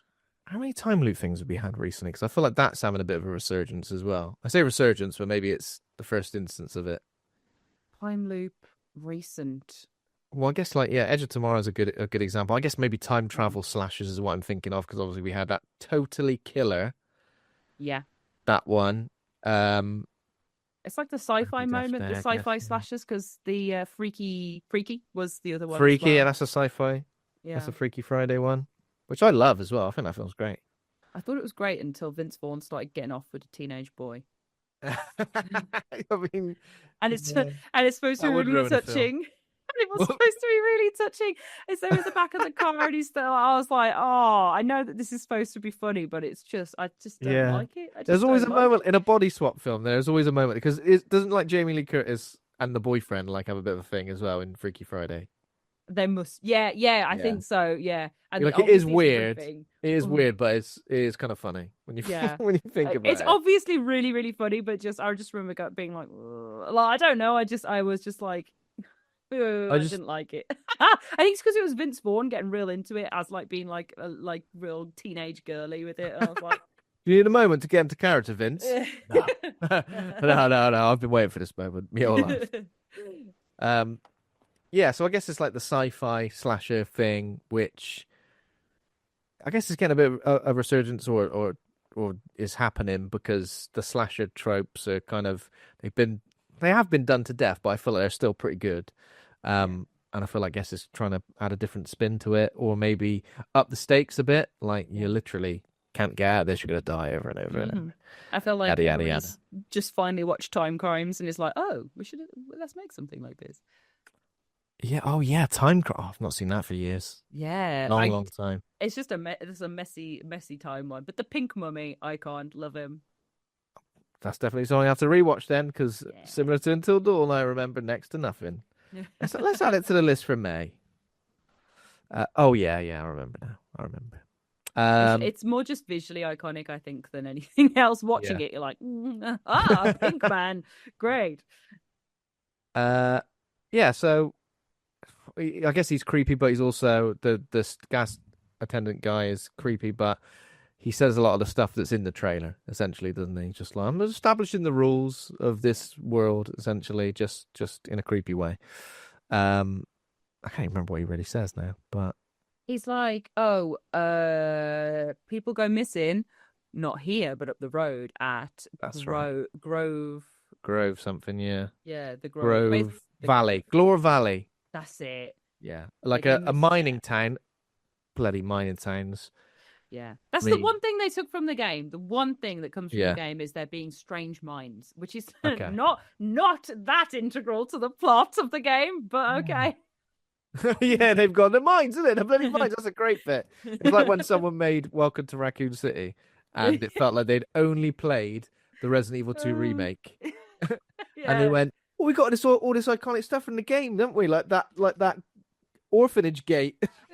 I go, that's not important, for God's sake. Oh, yeah, it was very, with all the mine stuff started happening, I was like, I'm glad this is what stuck with you out of everything. Do you think they should have had, like, I don't know, a Hayden Panettiere or like a Rami Malek? I guess Rami Malek, I know I don't know. Did he win an Oscar? I think he might have done. Did he win an Oscar for Freddy? I think so. He definitely got nominated. He's big fish now. It'd been nice if they turned up in some capacity, wouldn't it? I don't know. Yeah, but this wasn't their story. I'd have been annoyed if they'd have turned up in this, because this at least posits itself as something in the Until Dawn universe rather than an Until Dawn game adaptation. Like Until Dawn's story, Until Dawn 2015 story exists as is. Those characters are fine. They aren't touched. And here's something else for you that's similar, which I do like, and I think that's fair. Do I think they should have changed the name? Yes, 100%. And they shouldn't have called the baddies Wendigos, and it should have just been an IP. Because I guess they were kind of just like generic undead beasties, weren't they?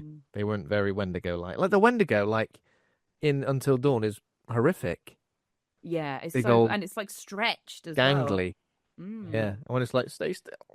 Although there was a moment, I guess, kind of like replicated that moment where you had to stay still, where it got really close. Yeah, they said don't move, which is what appears on screen. In the film as well. They go, don't move, and they all stand really still. Don't you hate that in games, though, when it shows you, and it says don't move or something, and then the little controller pops up, and you're like, and I mean, this must have happened to you, where you're like, I am not moving, but you see the controller like going, ooh. Exactly. Like, I'm not doing that. Yeah, that was me at the end of the game. Hate it. Hate it. Panettiere. Isn't like I apologize, I keep flying all around in place. Isn't like the game of A Quiet Place like connected to the microphone in your controller where I don't know. Yeah, if you like haven't played it. It's A Quiet Place of the Long Road or something. Yeah, something like that. Yeah, I haven't played it, but one that does do that.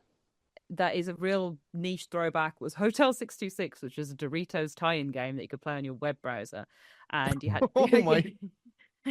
Talking of deep cuts, Jesus Christ! And you had to. I don't know if you played it, but it's a browser-only Doritos tie-in game. Standard Doritos or 3D Doritos? Oh, all right, carry on. Sorry, that's popped me. It was really good. It was really good. I got no shame about it. Hotel 626. It was a Doritos game, but it was a good one. And you had to sing into your microphone to lull a baby to sleep.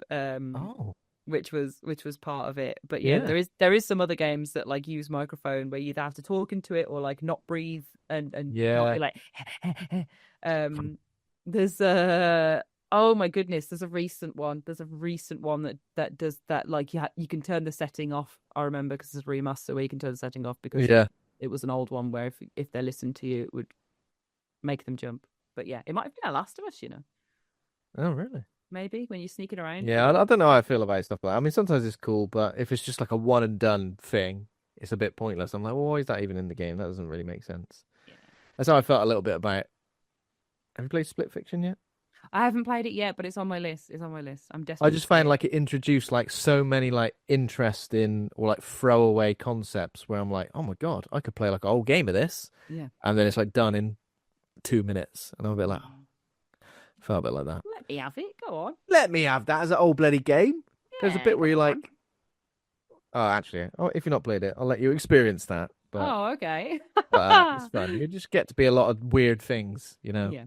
A lot of weird bits and bobs. Okay, so they go to Glore Valley, and it's absolutely pissing down at one point. Yeah. And everyone's arguing. Turn around. They're using like an actual map as well, aren't they? Going, come on now, get the old A to Z out. I wouldn't know. Oh no, we've gone into the crease. Oh, someone get an atlas, please. Old school. Just get a globe out, mate, and just get a globe out while you're at it. Get out of the boat. And if it looks like the rain completely stops, but when they stop, there's like the rain there's like a wall of. I'm describing it in the worst possible way. I'm enjoying it though. There's no rain suddenly, but there's rain over there. That's about it. Like the house, has got its own weather. Yeah. It's like the eye of the storm where the house is, and it's a sheer wall. They call it a water wall where the rain is falling, but it's not falling on the house. Have you ever experienced that? When sometimes you see the rain like just come towards you. That's scary. Yes, but it's always going sideways, so it like comes at you. It comes at you. It's Not never the just old falling sideways down. rain. Yeah, it's getting blown along, isn't it? So it's like Not pleasant. But I guess that was kind of spooky. That made it feel like, oh, yeah, strange things afoot. I was like, a new biome, is it? It feels very video game. Very nice. And yeah, it's just like a visitor center, isn't it? Like this building. There's no other houses around. This creepy visitor center where it looks like no one's been there since like the 90s. Like the calendars are, change your calendar over for God's sake. Give it a flip. Give it a flip, or we'd have to get a whole new one because isn't it? There's something like old, like I'm sorry what my brain is doing, but when like they go, oh, you can get your calendar back out for 1997 because the days are the same as today. Oh, the leap year. I love that shit. Woo! That shit's great. Get your calendar out for 1997. I go, I ain't got it, unfortunately. These guys sorry do. if I haven't. But yeah, it's one of these little flippy calendars. Oh yeah, then you've got an hourglass on the wall as well. Creepy house, just a bit like, I don't know, House of Wax house, a little bit like where, like it's almost like a museum in a way, isn't it? Like where it's so old and weird. It's like a welcome center, so it's got all of the bits and pieces, like your guest book and your, I don't know, get things for the town. So like it's it's like when you go to Wales and it's a small city and like a small town, and you go in and they've got like the thing that shows off all the stuff that's local to the area. Here's a safari park. Get yourself down there. That'd be lovely. Yeah, that vibe in it. Here's all the takeaway menus as well. You need them. Take them up to your room. It's a bit like that. And then obviously there are like names written loads and loads of times in the visitor's book as well.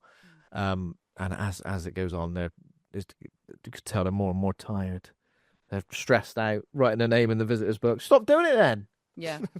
Just a little scribble at the end. Who's going to read that? I don't know who that is. That could be anyone. Could be literally anyone. Yeah. And then there's a wall of missing posters as well, which is behind me. Missing posters were just pictures and no details, very unhelpful. And I'm glad they said that. They did it at the press event where they had a wall of missing posters. And I unfortunately I was supposed to go and I didn't end up making it, but I got a picture sent of my photo on the wall with the missing thing, and I was like, but there's no details. How are they going to find me? And then when I watched the film, I was like, oh, it perfectly matches the vibe, actually. It makes sense. Yeah. Because you want to be like, who do I call if I see this person? I don't know. So yeah, these are all people who are essentially like trapped in the time loop of the world. People who I guess have gone to this place in search of, I don't know. There isn't like some shared. Is there anything that's like shared that would make everybody come to this place, or is it people just stumble across it and then end up? Because but there's like a little kid in one of them, and then you heard his little voice, didn't you? Yeah, I was like, oh, can you imagine that? Imagine waking up as a little kid.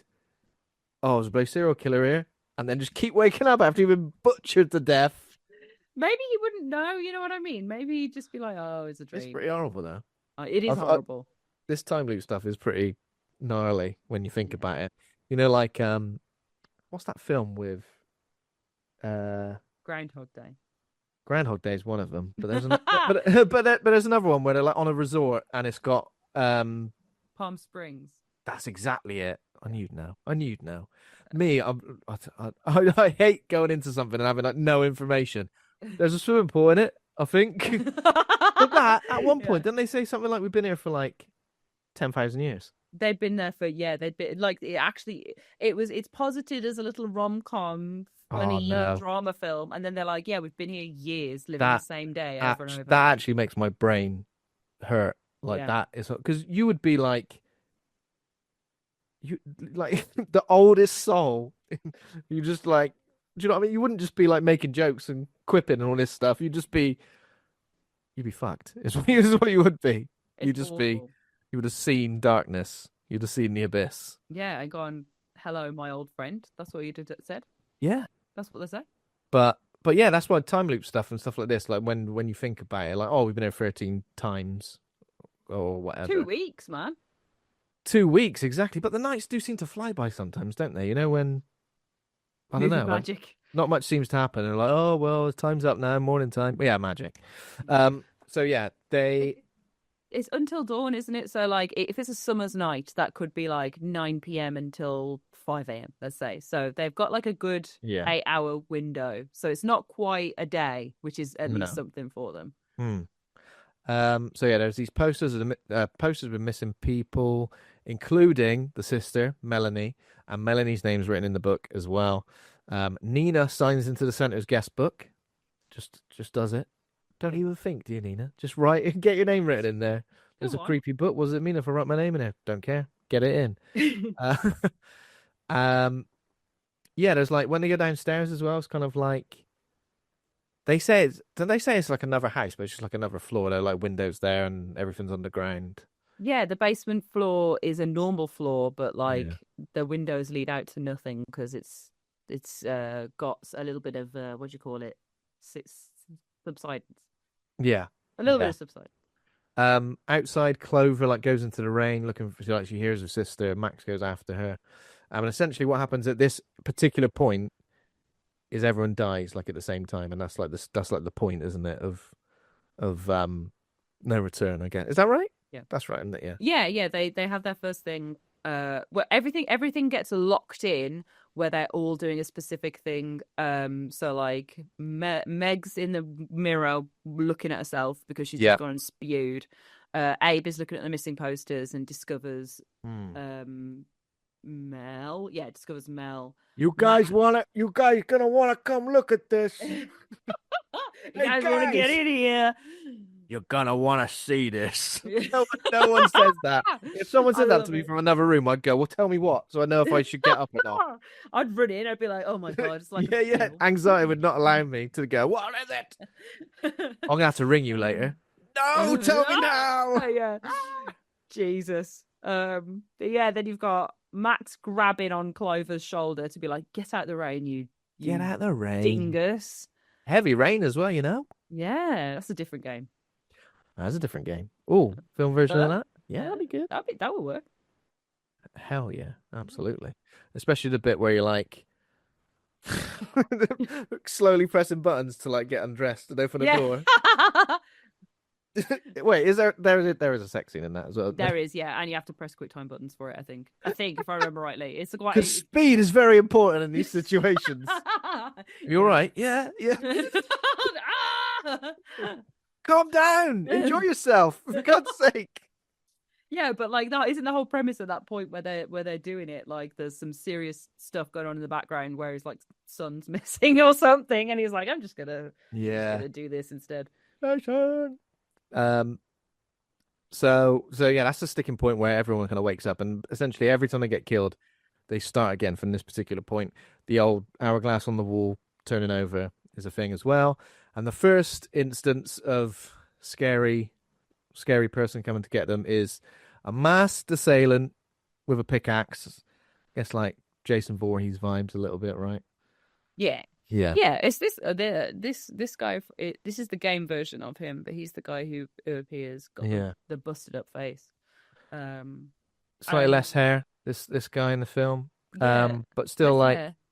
And it's his teeth as well. Oh, like as in the mask is broken and he's got like all the nastiness, nasty, gnarly teeth and gums, receding gums. He's got. Yeah, I've seen it before. So yeah, and I guess if you didn't know what the concept of this film was, you would be pretty shocked watching everybody just get butchered. Everybody just gets killed by him, and yeah, I mean, a few of them try and. There's a good bit where Max tries to attack him, goes and hits him with a chair. Yeah. The killer grabs like a leg of the chair and just puts it like through his face. Oh, I mean, I think the gore and the kills are pretty good, right? The gore's amazing. Like when they bashed later on in the film, they bash the killer's head in, and it's literally just like it's like squashing a watermelon, but you see like the eyeball and all the like. It's really nasty gore, but like so hyper done that it doesn't feel real enough to make you feel sick. I think it's like it's a really nice, it's like Mortal Kombat gore. Like, yeah. It's not like Ryan Gosling stomping someone's head in Drive Yeah. in the lift. What are you doing? Fucking hell! Whoa, Oh, calm that down. he's got problems. Yeah, so they all get killed by. They'll try and fight back. Poor old Megan gets her like face smashed into the ground. Yeah. How does Clover get killed? I think just Uh, she gets stabbed through the stomach while she's looking out for her sister yeah, that's right. I with the remember. pickaxe. It The as guy's come I up. did watch it only a few days ago, so I Mm. apologize for misremembering a lot of it. Um, yeah, there was someone like genuinely someone like scrolling on TikTok or something like in the cinema, Oh, sound on as ah, well. no! Yeah. Did you have a word? Were you like, excuse me, sir? What the fuck? Well, they weren't doing it constantly. That was what was annoying. Every time I thought I was gonna have a word, I was like, oh, they've stopped now. They Oh, carried on. if they got out again, I'd have been like, I'd have given them, I'd have given them the old Wolverhampton. Excuse me. Excuse me, give it a rest, will you? For Come God's on, sake. turn it off. There was someone the other week when we went to watch. What did we go and watch? I think it might have been Sinners actually. It Yeah. was like narrating, just like when someone walks into the screen and they go, "Are they a vampire? I think they're a vampire." Yeah. Oh, I shut was literally just up. like, Yeah. yeah, I was like, shut the fuck up. Oh, I Shut can't up. stand it when people. Amateurs as well. Like when all the trailers started, like guessing what it was. Yeah. It's obviously Final Destination. What else would it be? Oh, I love Oh, the it's Final guesses. Destination. Shut I up. love hearing it when it's other people doing the trailers. But they can have all the fun they want in the trailers. As soon as that film is on, shut Hell the yeah. fuck up. You know what I Absolutely. mean? I'll I laugh just at want to you do that bit in otherwise. Peep Show where Mark like punches a kid in the back of the head. Douche. Yeah. We've all dreamt it, but we've never done it. We've always wimped out. Shut up. Um yeah, so they reawaken back on the first night, new guest book signature, and all their posters are on the board. Um, looking and again this makes sense because they look how they do that night. They're trapped there forever. Sometimes when they go, oh, we got this photo of someone, and it's just like a screen grab from the film, like of them, like earlier in the film, and I'm like, who's taken that? Yeah. I just go, what? That doesn't make any sense. Could have got someone to take a photo of him another day. Yeah. So this made sense. When did they have all the mugshots is what I want to know against a white background. I still would like to know the answer to that. Yeah, just take them to one side halfway Yeah. through there. I know you're about to get butchered, but we need photos. I'll tell you what this did feel like, and I don't know if you agree. It felt a little bit like a scare experience.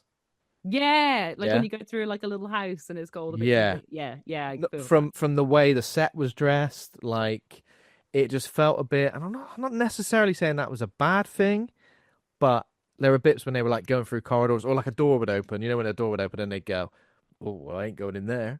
yeah, It was almost like they're all experiencing this scare experience without, the consequences are you die. yeah. It's a bit Over like and over Haunt, again. but they're all taking it seriously. Yeah. But yeah, and especially when like so after they've all died on the first night, they wake up and then there's the witch house next door.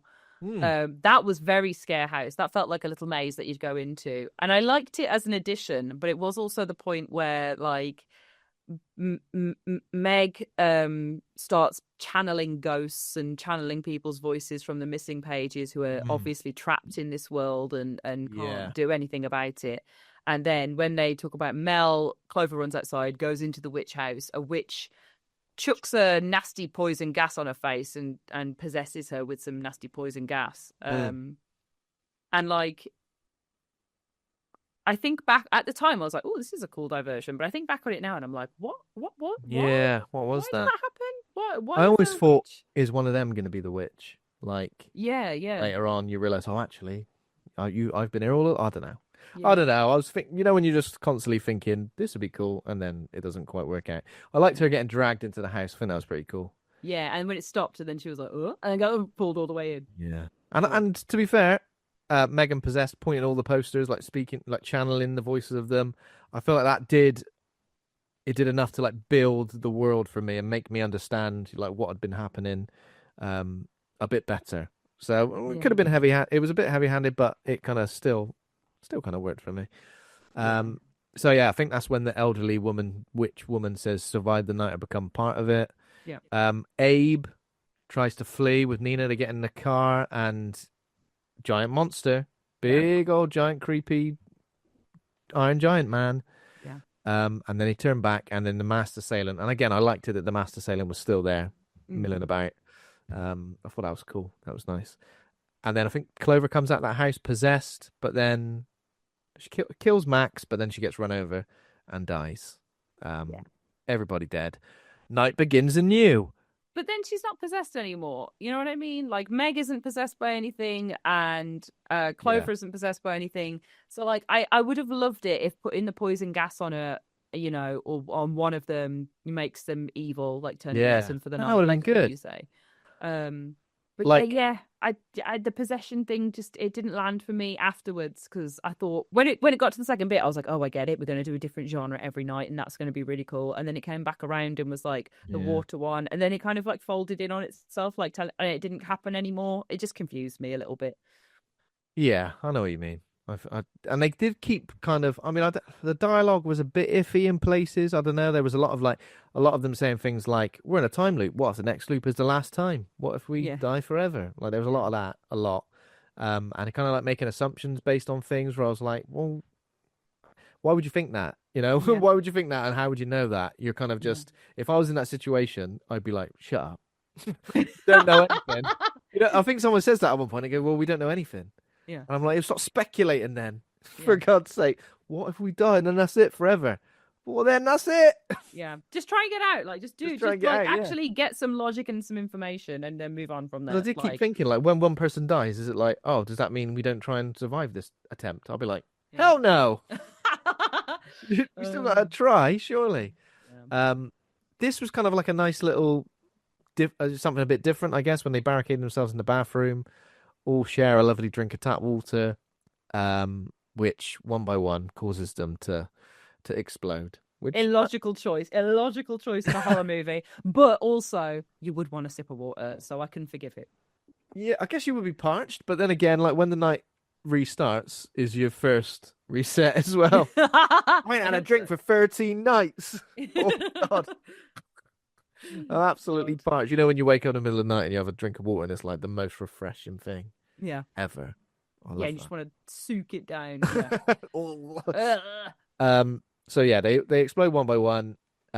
Poor Meg explodes like leg first, then belly first, and then wait, did she get finished off by the killer as well? He comes in at one. No. Her head explodes. Her head explodes. That's right. Head Then explodes. Max explodes, and then the killer comes. Actually, no. The therapist comes, and it's like, oh, you're gonna pop. Oh yeah, the therapist dude. Wait, what? Dr. Hill? Yeah, so he's the therapist in the game. That's right. That's right. You're right. What's he doing then? Is he just milling about, like just taking it all in, enjoying it? Exactly. I've got to say, His role's film kind of confusing. Isn't it? the film made me feel dumb in a way that the game gives you loads of information and collectibles to kind of paint your picture, and like Yeah. it kind of leads you by the hand to be able to put these things together. If you are attentive enough at looking and listening and talking to everybody, then you get the full picture. Supermassive games are very clever with they have a main narrative and then they have the narrative that informs their main narrative. So they've got your subplot. And the subplot is about like the mines and the disasters in the mines. And the main plot is about what's happening to the teenagers that are now on that mountain where the mines reside. And the film tries to emulate that by having this mining town situation and putting, Dr. Hill on top of that. But they never quite marry the two up. I don't really know what his experiments are or where they came from or why he's doing them. No, because Or how he's doing them. yeah, it's almost like he just has people captive and then they're slowly turning into Wendigos. Like, Yeah. how is he involved in the time loop scenario? You know, Yeah. if it made out that he was some sort of supernatural thing somehow, I don't know, Yeah. overseeing it, or I don't know. Yeah, his involvement was kind of weird, but I guess they kind of needed a big bad in a way. Like Yeah. that was kind of integral to this plot. I'm not sure. Mm. Yeah, so there's a lot of moments, of them trying to work out what to do, and Abe's just like, yeah. There's a lot of like people running off into the next room, and they're like, we got to go find her, and I'm like, just 30 feet down there. Yeah. Just chase after her. Nah, we gotta go find her now. She just ran away. Just go after her. So a Yeah. lot of silly things like that. And I guess like, yeah, Abe was like, let's just leave her or whatever. Let's try and escape. And I guess he's established as not the bad guy, but like the morally Yeah. grey out of everybody. I don't know.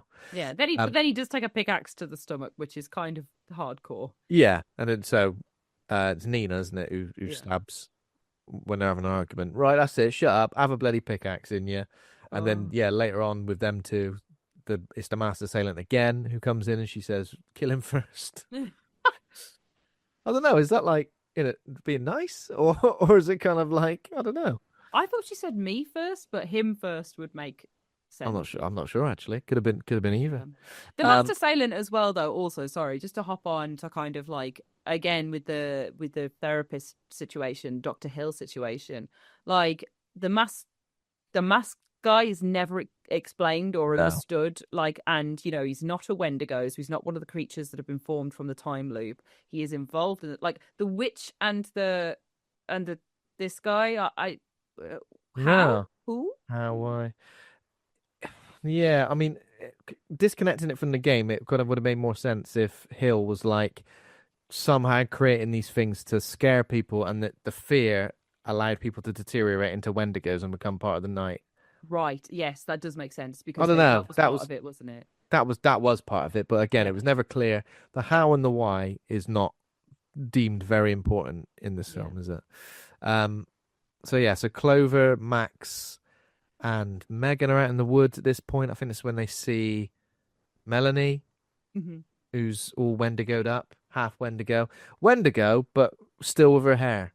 It seems like that's what she's got going on. Yeah, you got to be able to tell her some way, and she's got the same dress on that she left the house in. Yeah. And So she's it's got like, her hair. oh, so we've come here to save her, and it turns out she's just a Wendigo. And there's Yeah, nothing you can do to save her apart from kill her. apparently. That isn't even explained either. They just kill her and they're like, right, okay, well, we're not doing anything about this. But then they kill her, but then they're like, well, she's going to be back the next time. So yeah, it's almost like, you know, it's like you said about the unresolved trauma thing. It's like this is the moment for kind of Clover to reckon with seeing her sister again, and that she's been transformed into something. We never really see that reconciliation, and she isn't even the one that deals with her sister. Like it's it ends up being Max, doesn't it? Who ends up being Max, and then Clover says, "Kill me as well, Max." For some reason, I guess. I don't know. Oh, it's because Meg. They already know Meg's dead. Because so Meg's like, dead. But then again, did they know that Meg was dead? Because she fell through the glass into that thing and she got dragged away. Yeah, Max saw that. Yeah, but does that necessarily mean dead? I often feel like dragged away in any horror sense is they're in like the lair of the beast. You know, just like if a xenomorph drags someone away, you know they're fine. Yeah, it's like the timer's on. You've got time. Timer's on. We got to get there. Make sure they haven't been mouth impregnated, and then they'll be fine. So yeah, that was a bit silly, and also like all these things have got such weight to them, like killing your sister who's a Wendigo, getting your ex-boyfriend to kill you, stabbing you in the neck with something. That was so extra. Yeah, these things are like extreme, and it's just like people just wake up the next time. It's just it's a bit mad. Yeah, it's like you still remember being killed by your ex-boyfriend or current girlfriend, like Nina with again pickaxing her boyfriend through the stomach because they had an argument. Wake up! I don't know. What'd you do that to me for? Well, what happens in the previous time loop stays in the previous time loop. Right, I can do whatever I want.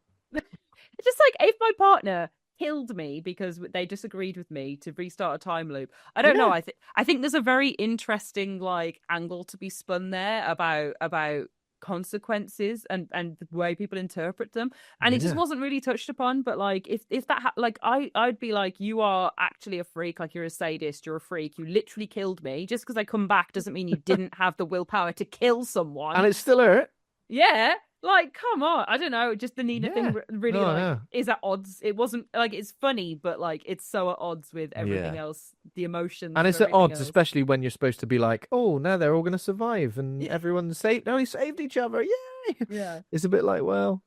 So yeah, they discover more about Glore Valley. It sank into the ground after a mining disaster. There's always a bloody mining disaster in there.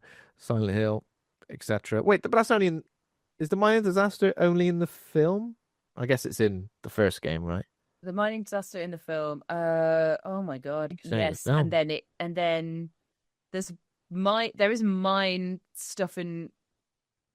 Oh It's all the God. cult stuff in the first one, though, isn't it? Yeah. And then this Yeah. is the lake, I and then feel there's like stuff it's one of those abroad. things where the film and the game have kind of blurred into one a little bit with me for some reason. Yeah. There's usually Um, an underground thing though, because it's like Resi has the underground thing in the house, and yeah. and that's in the film. And then Crow Country has the underground thing and the theme Oh parks. yeah, yeah, of course. I still haven't finished that. I need to go back to it. Crow Yeah, Country. back to it. Good work. Minor disaster, killing hundreds. Hill was brought in to act as a therapist for survivors. So they find a VHS tape which shows people. Just What? the VHS dip. It just made me laugh. They find a VHS tip. I'm trying to do Peter Stormare's accent. Don't do a Swedish accent, please. You did it. You did it very well, actually. Oh, thank you.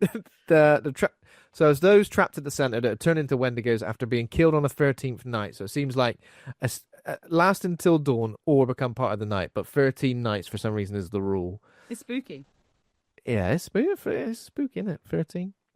The group attempts to find Hill, and it says go through several nights of repeatedly being murdered.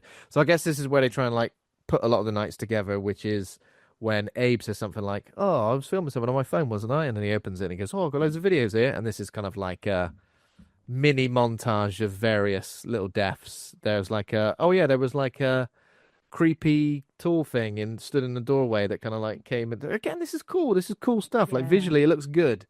And as reminiscent of some like I don't know, it follows when the tall fella follows follows into the room. Ah! It was pure. That was Grave Encounters too, when they turn Oh back and the yeah, things coming through the wall. Like yeah, that was very good, because that's the scariest bit of that film as well. yeah. So like to riff on it, and it'd be like a mask that then has this big like flowing background, a bit like Spirited Away. Yeah, that was Yeah. that was a really good I just nod felt to like a that. lot of stuff in these videos was like, oh, but this is all really interesting, cool stuff that Yeah, I kind of just want to see. Like, I want to see a section of the film that is about that. yeah. But also, with the other things running around as well. Mm. So that's where we get the worm face bit as well. Yeah, bot flight. Yeah. Have you seen Oh those yeah. videos of them? They proper go in, like they are a real thing that like Oh burrow in Jesus. people. But yeah, she like looks away for like a split second and then goes, "Is it gone?" And her whole face is just like, Yeah, she's your face has. your face is gone. Yeah, unfortunately. Really bad at like faking that she's all right as well. Like her friends reacting. Oh God. Yeah. Is it gone? Yeah. You just look like Tommy Lee Jones in Batman Forever. Just like half a purple face. Oh God. I think we get some flashbacks now, which kind of like establish like Mel leaving Clover, the mum like having an argument. Again, they didn't need to kill the mum, did they? That was kind of unnecessary. They didn't need to have the sister have an argument before she left. They didn't, to be honest, they didn't even need a missing sister. They could have just been going on holiday. Yeah, they could have. Oh, exactly. The missing. Sometimes I feel like these films, like again, as I mentioned, like write themselves into a corner where you're like, oh, now I've got to resolve this thing that we've kind of set into motion, and it's not even that interesting, really, in the grand scheme of things. Yeah. It says here the group's bodies start deteriorating into Wendigos. Never really pays off. And I think Megan goes missing at this point, Different and film. it is a completely different film. And then the group discovers she survived a night and has followed Hill into the set of tunnels. So yeah, the door which they opened earlier, and they're like, hell no, is where they've got to go now, isn't it? Yeah. Which is essentially like the final area of like Resident Evil 7, like the underground, or actually maybe the DLC. Yeah. when you're Chris, it feels like that, like an underground sort of bit. Yeah. And again, that kind of follows the sort of survival horror rules set by the game. It says fending off the Wendigos, but they're kind of like running away from them, aren't they? Yeah, they get stuck in a wall for a bit and then can squeeze through. Yeah. That was as much fending as happened. I think they Did you fend off those Wendigos? Whoa, I got stuck in a wall for a bit and I hid from one. Yeah. Yeah, but did you fend one off? Nah. That should have been where they left Johnny, what's his face? That's where they should have been left Abe. Like, because Abe was the one stuck in the wall. That should have Yeah. been like, you were going to leave us. We're going to leave you. They run off. And he didn't need to die, but he gets eaten by the Wendigos as the thing happens with the therapist. And that would have been a good payoff for being. And they get out to the end. It's like, where's Abe? And they're like, Who knows? The master assailant is still milling about underneath the ground as well. Clover spits from the others to track down Hill. Oh yeah, I think this is the bit where Clover is forced to kill her sister, isn't it? I think that's what it says. Yes. Find yourself at the sanitarium where Megan is trapped in a room with a Wendigo. Oh yeah, so she's like sat in a seat when the Wendigo's like on a chain, like inches away from her face. To be fair, this is pretty tense. Like watching the thing with the chain like coming out the wall ever so slowly. Yeah, but it came out the wall for like hurry 5 up! hours. Stop having a conversation. Get the key. I was panicking. Has a confrontation with Hill, and Hill's all like, I don't know. He's just talking around in circles, really. And he's like, I'm running experiments. The creatures are manifestations of Clover's depression and fears. Like, well, I don't necessarily know if that makes sense. Yeah, or if it somebody's made a game for Silent Hill, not for Until Dawn at this point. Also, it doesn't really make sense because hasn't everybody else been in this world, or are we trying to believe that? I don't know. It existed before she arrived, it's still related to her. I think it's like the time loop exists, and the scaring people into becoming Wendigos exists, but the methodology of them, the fear, is come from Clover's head. So it's like, all the master assailant and the witch and the got you. Okay. And then the the botfly in the face and the thing coming out of the wall. That's all Clover's imagination. It's like the Stay Puft Marshmallow Man. Don't think of what's going to be horrible. Oh God. I dread to think what my brain would come up with. Oh, look, I tried to think then of like anything, and the first thing I thought of then was Mr. Bean.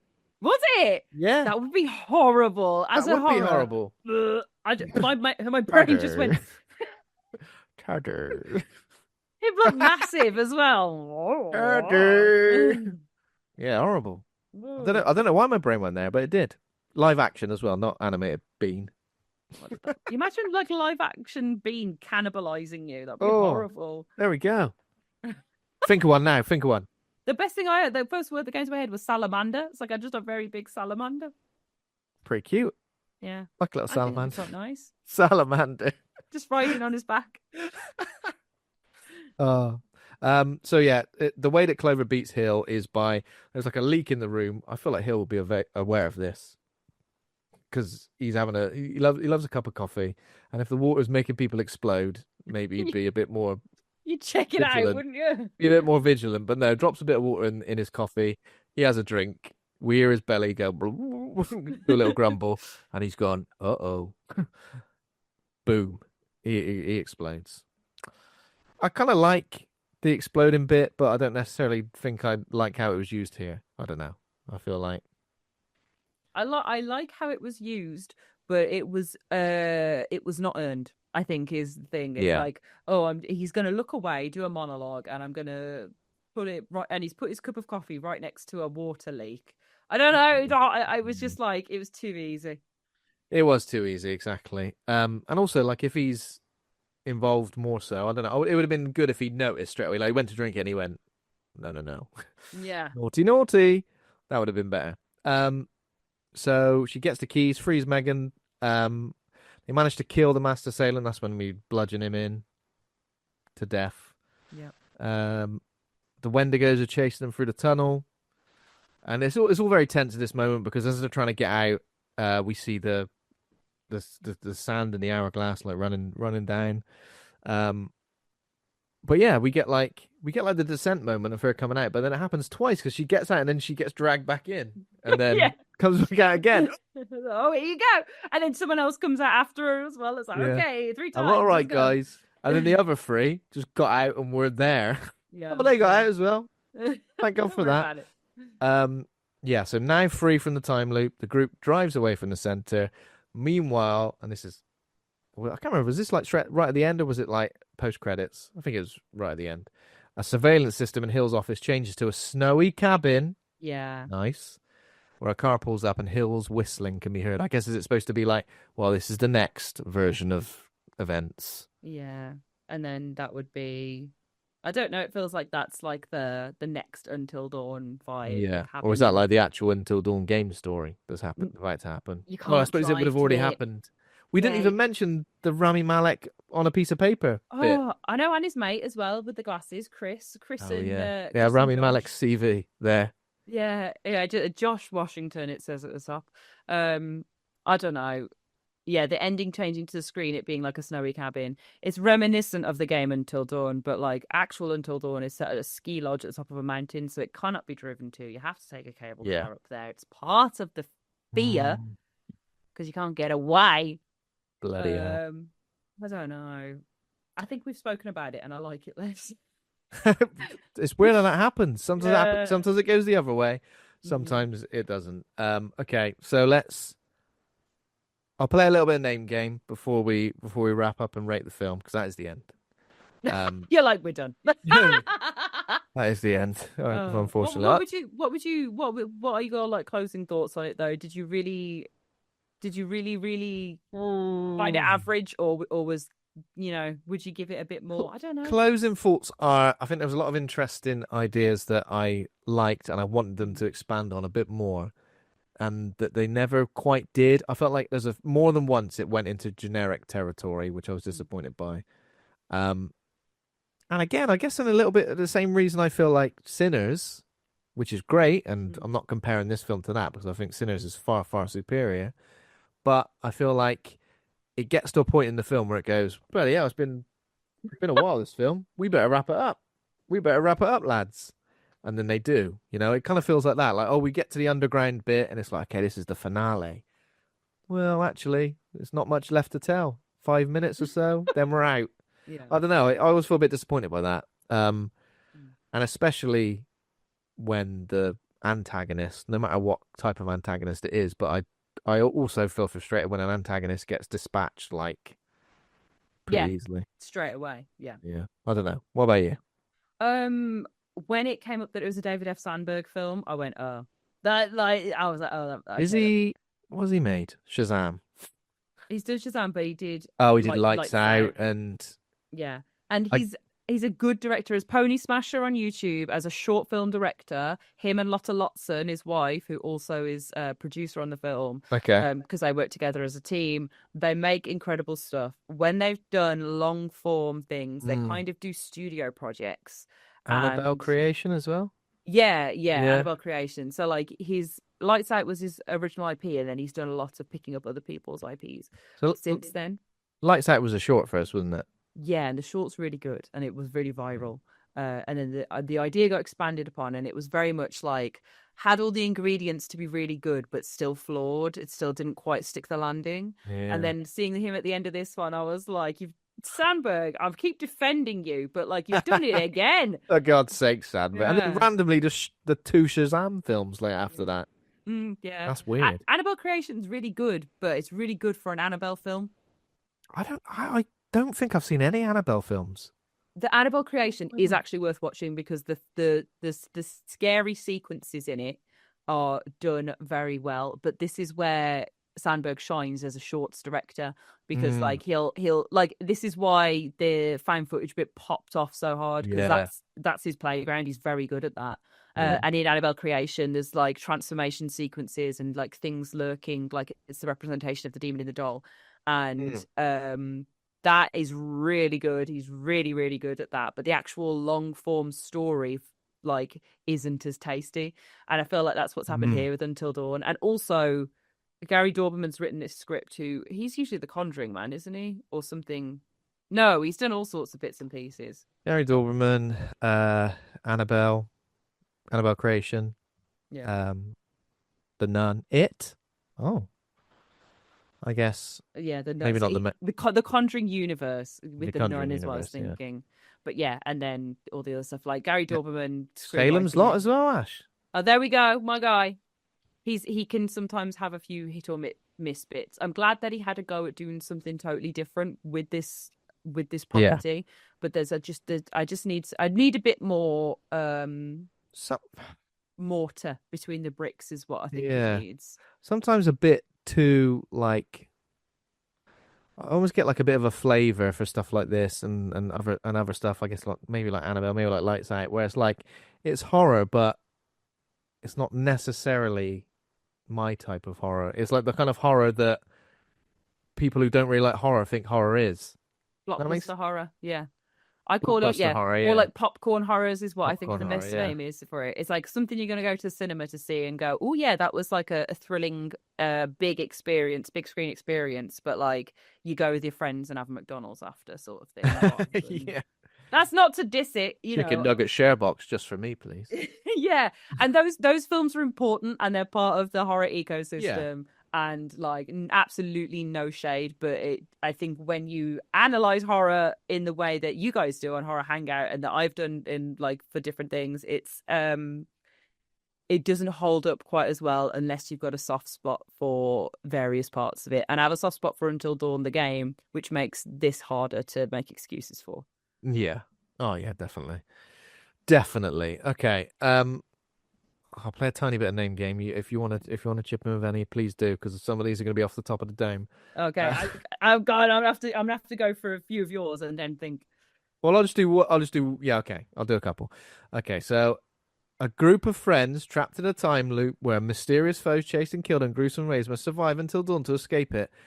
Everyone is dead sleepy.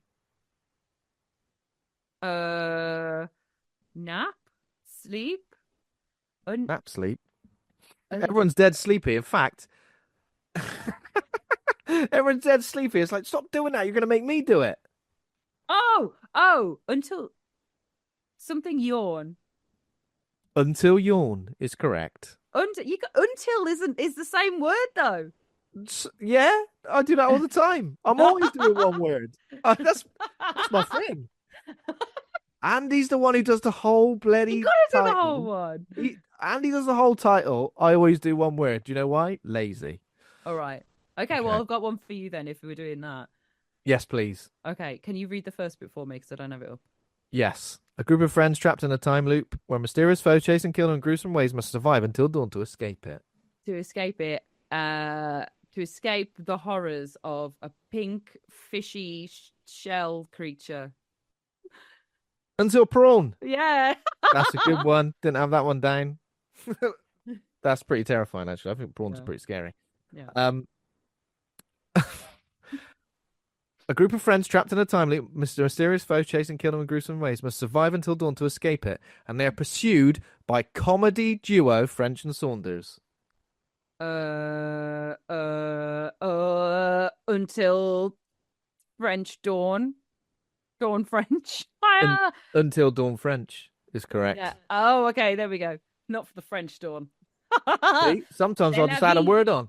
You can't hold me back. Whoa, There's this no is real crazy. rules for this. You can do whatever you want as long as it vaguely sounds like it. I'm gonna try and think of one for the until as well. That's the one we've got to do. Oh yes, that's difficult. That is. Um, What? Oh, sometimes I feel like I got a good one, but I can't work out the clue. A group of friends trapped in a time loop where mysterious foes chase and kill them in gruesome ways must survive until dawn to escape it. And they're pursued by a big mower until lawn.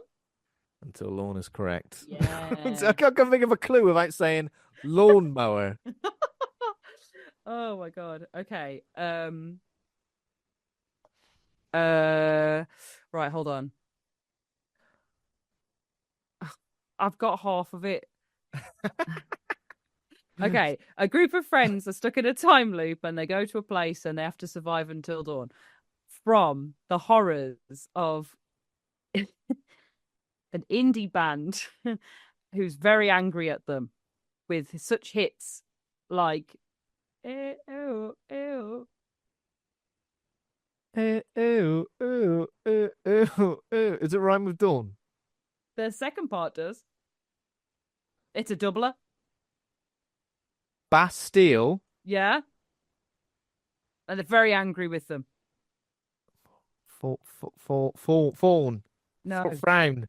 No. Prawn. No. Why can't I think of any words? they've been wronged, and they must come. They're pretty. As Bastille are there, they're playing aggressively because they are full of this feeling. Why can't I think? You're gonna have to put me out of my misery, Oh, Ash. Bastille scorn. Oh, bloody hell! God damn it! Sorry. Bastille scored. See, that's what you're doing. What Andy does, both words, which is in itself respectable, but also confuses me. It's a confusing one. Yeah, do it because it's two very separate words. I felt like I had another one, but it's gone. It was on the tip of my tongue. Come on, you got it. Until. I'm looking at a rhyming list for until. Oh yeah, I do that. I do that a lot. See, sometimes until. Oh, okay, I got one. A group of friends trapped in a time loop where mysterious foes chase and kill them in gruesome ways must survive until dawn to escape Mr. Bean. Oh but no. it's the animated version. That's key. Okay. Ta-da. It's only Mr. Bean, but it's the animated version. Is it two for or one for? just one. Just the last word. It's the animated Until version. It's not real. It's animated. So Mr. Bean has been until drawn. until drawn is correct. Yeah.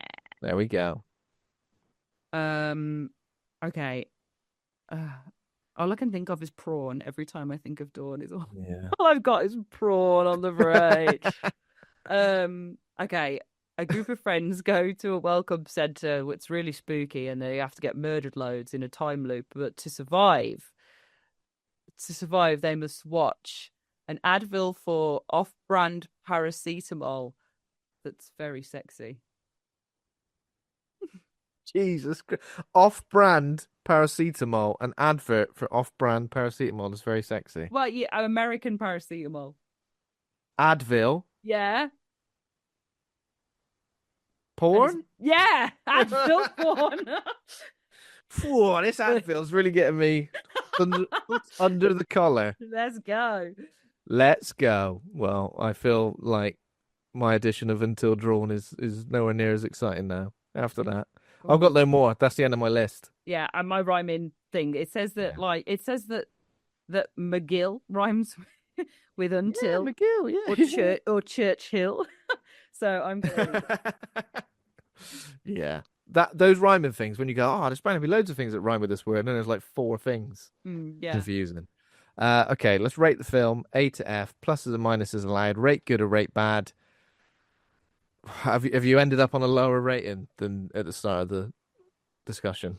I think I'm always, as a letterbox girly, I'm always between 2.5 to 3 stars. I think that if 2.5 bang average, 3 is like it's average, but I liked it. So a lot of stuff gets 3. 3 is basically there are things that are redeeming about this, even though I feel like widely it's unliked. I think this would be somewhere between a 2 and a 2.5 for me. 2 isn't necessarily bad. 2 is just like slightly below average. So I would say for a lettered system, I'm sitting probably on a C minus, which feels very harsh. Yeah, but C minus, like that's if it is I get it. I feel about the same. Maybe just a straight C, to be fair. Actually. Yeah, I think I was gonna go for a C. Yeah.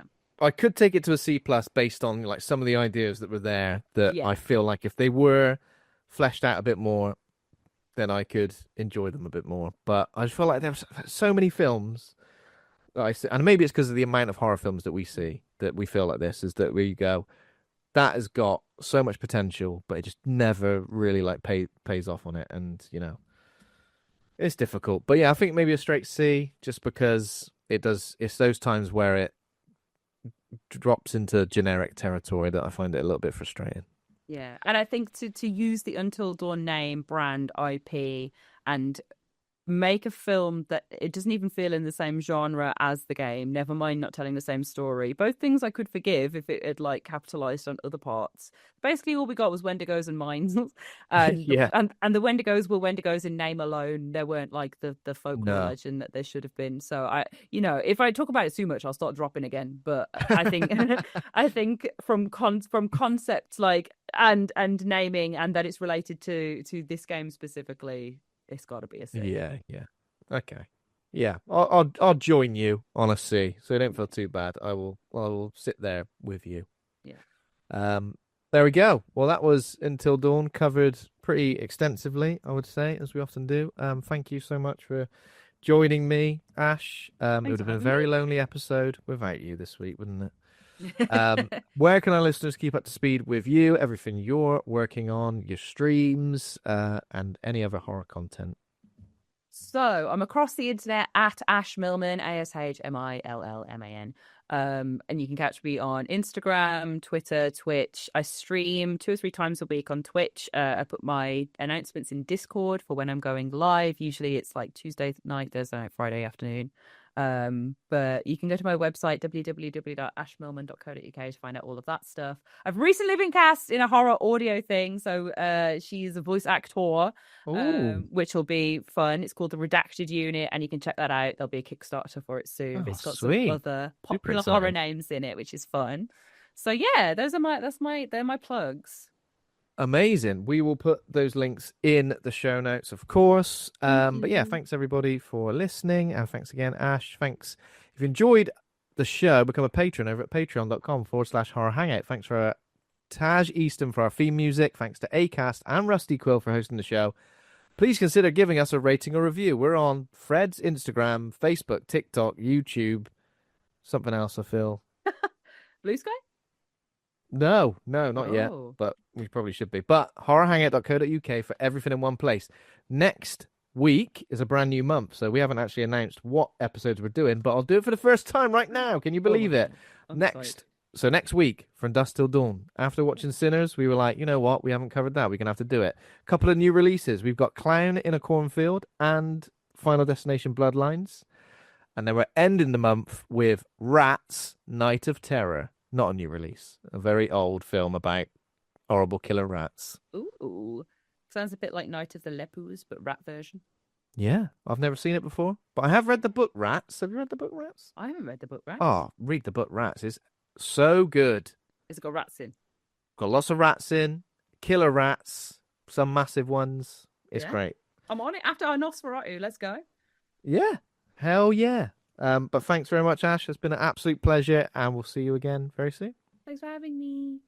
See you later now. Don't get trapped in a time loop, please, whatever you do. Be careful. Bye.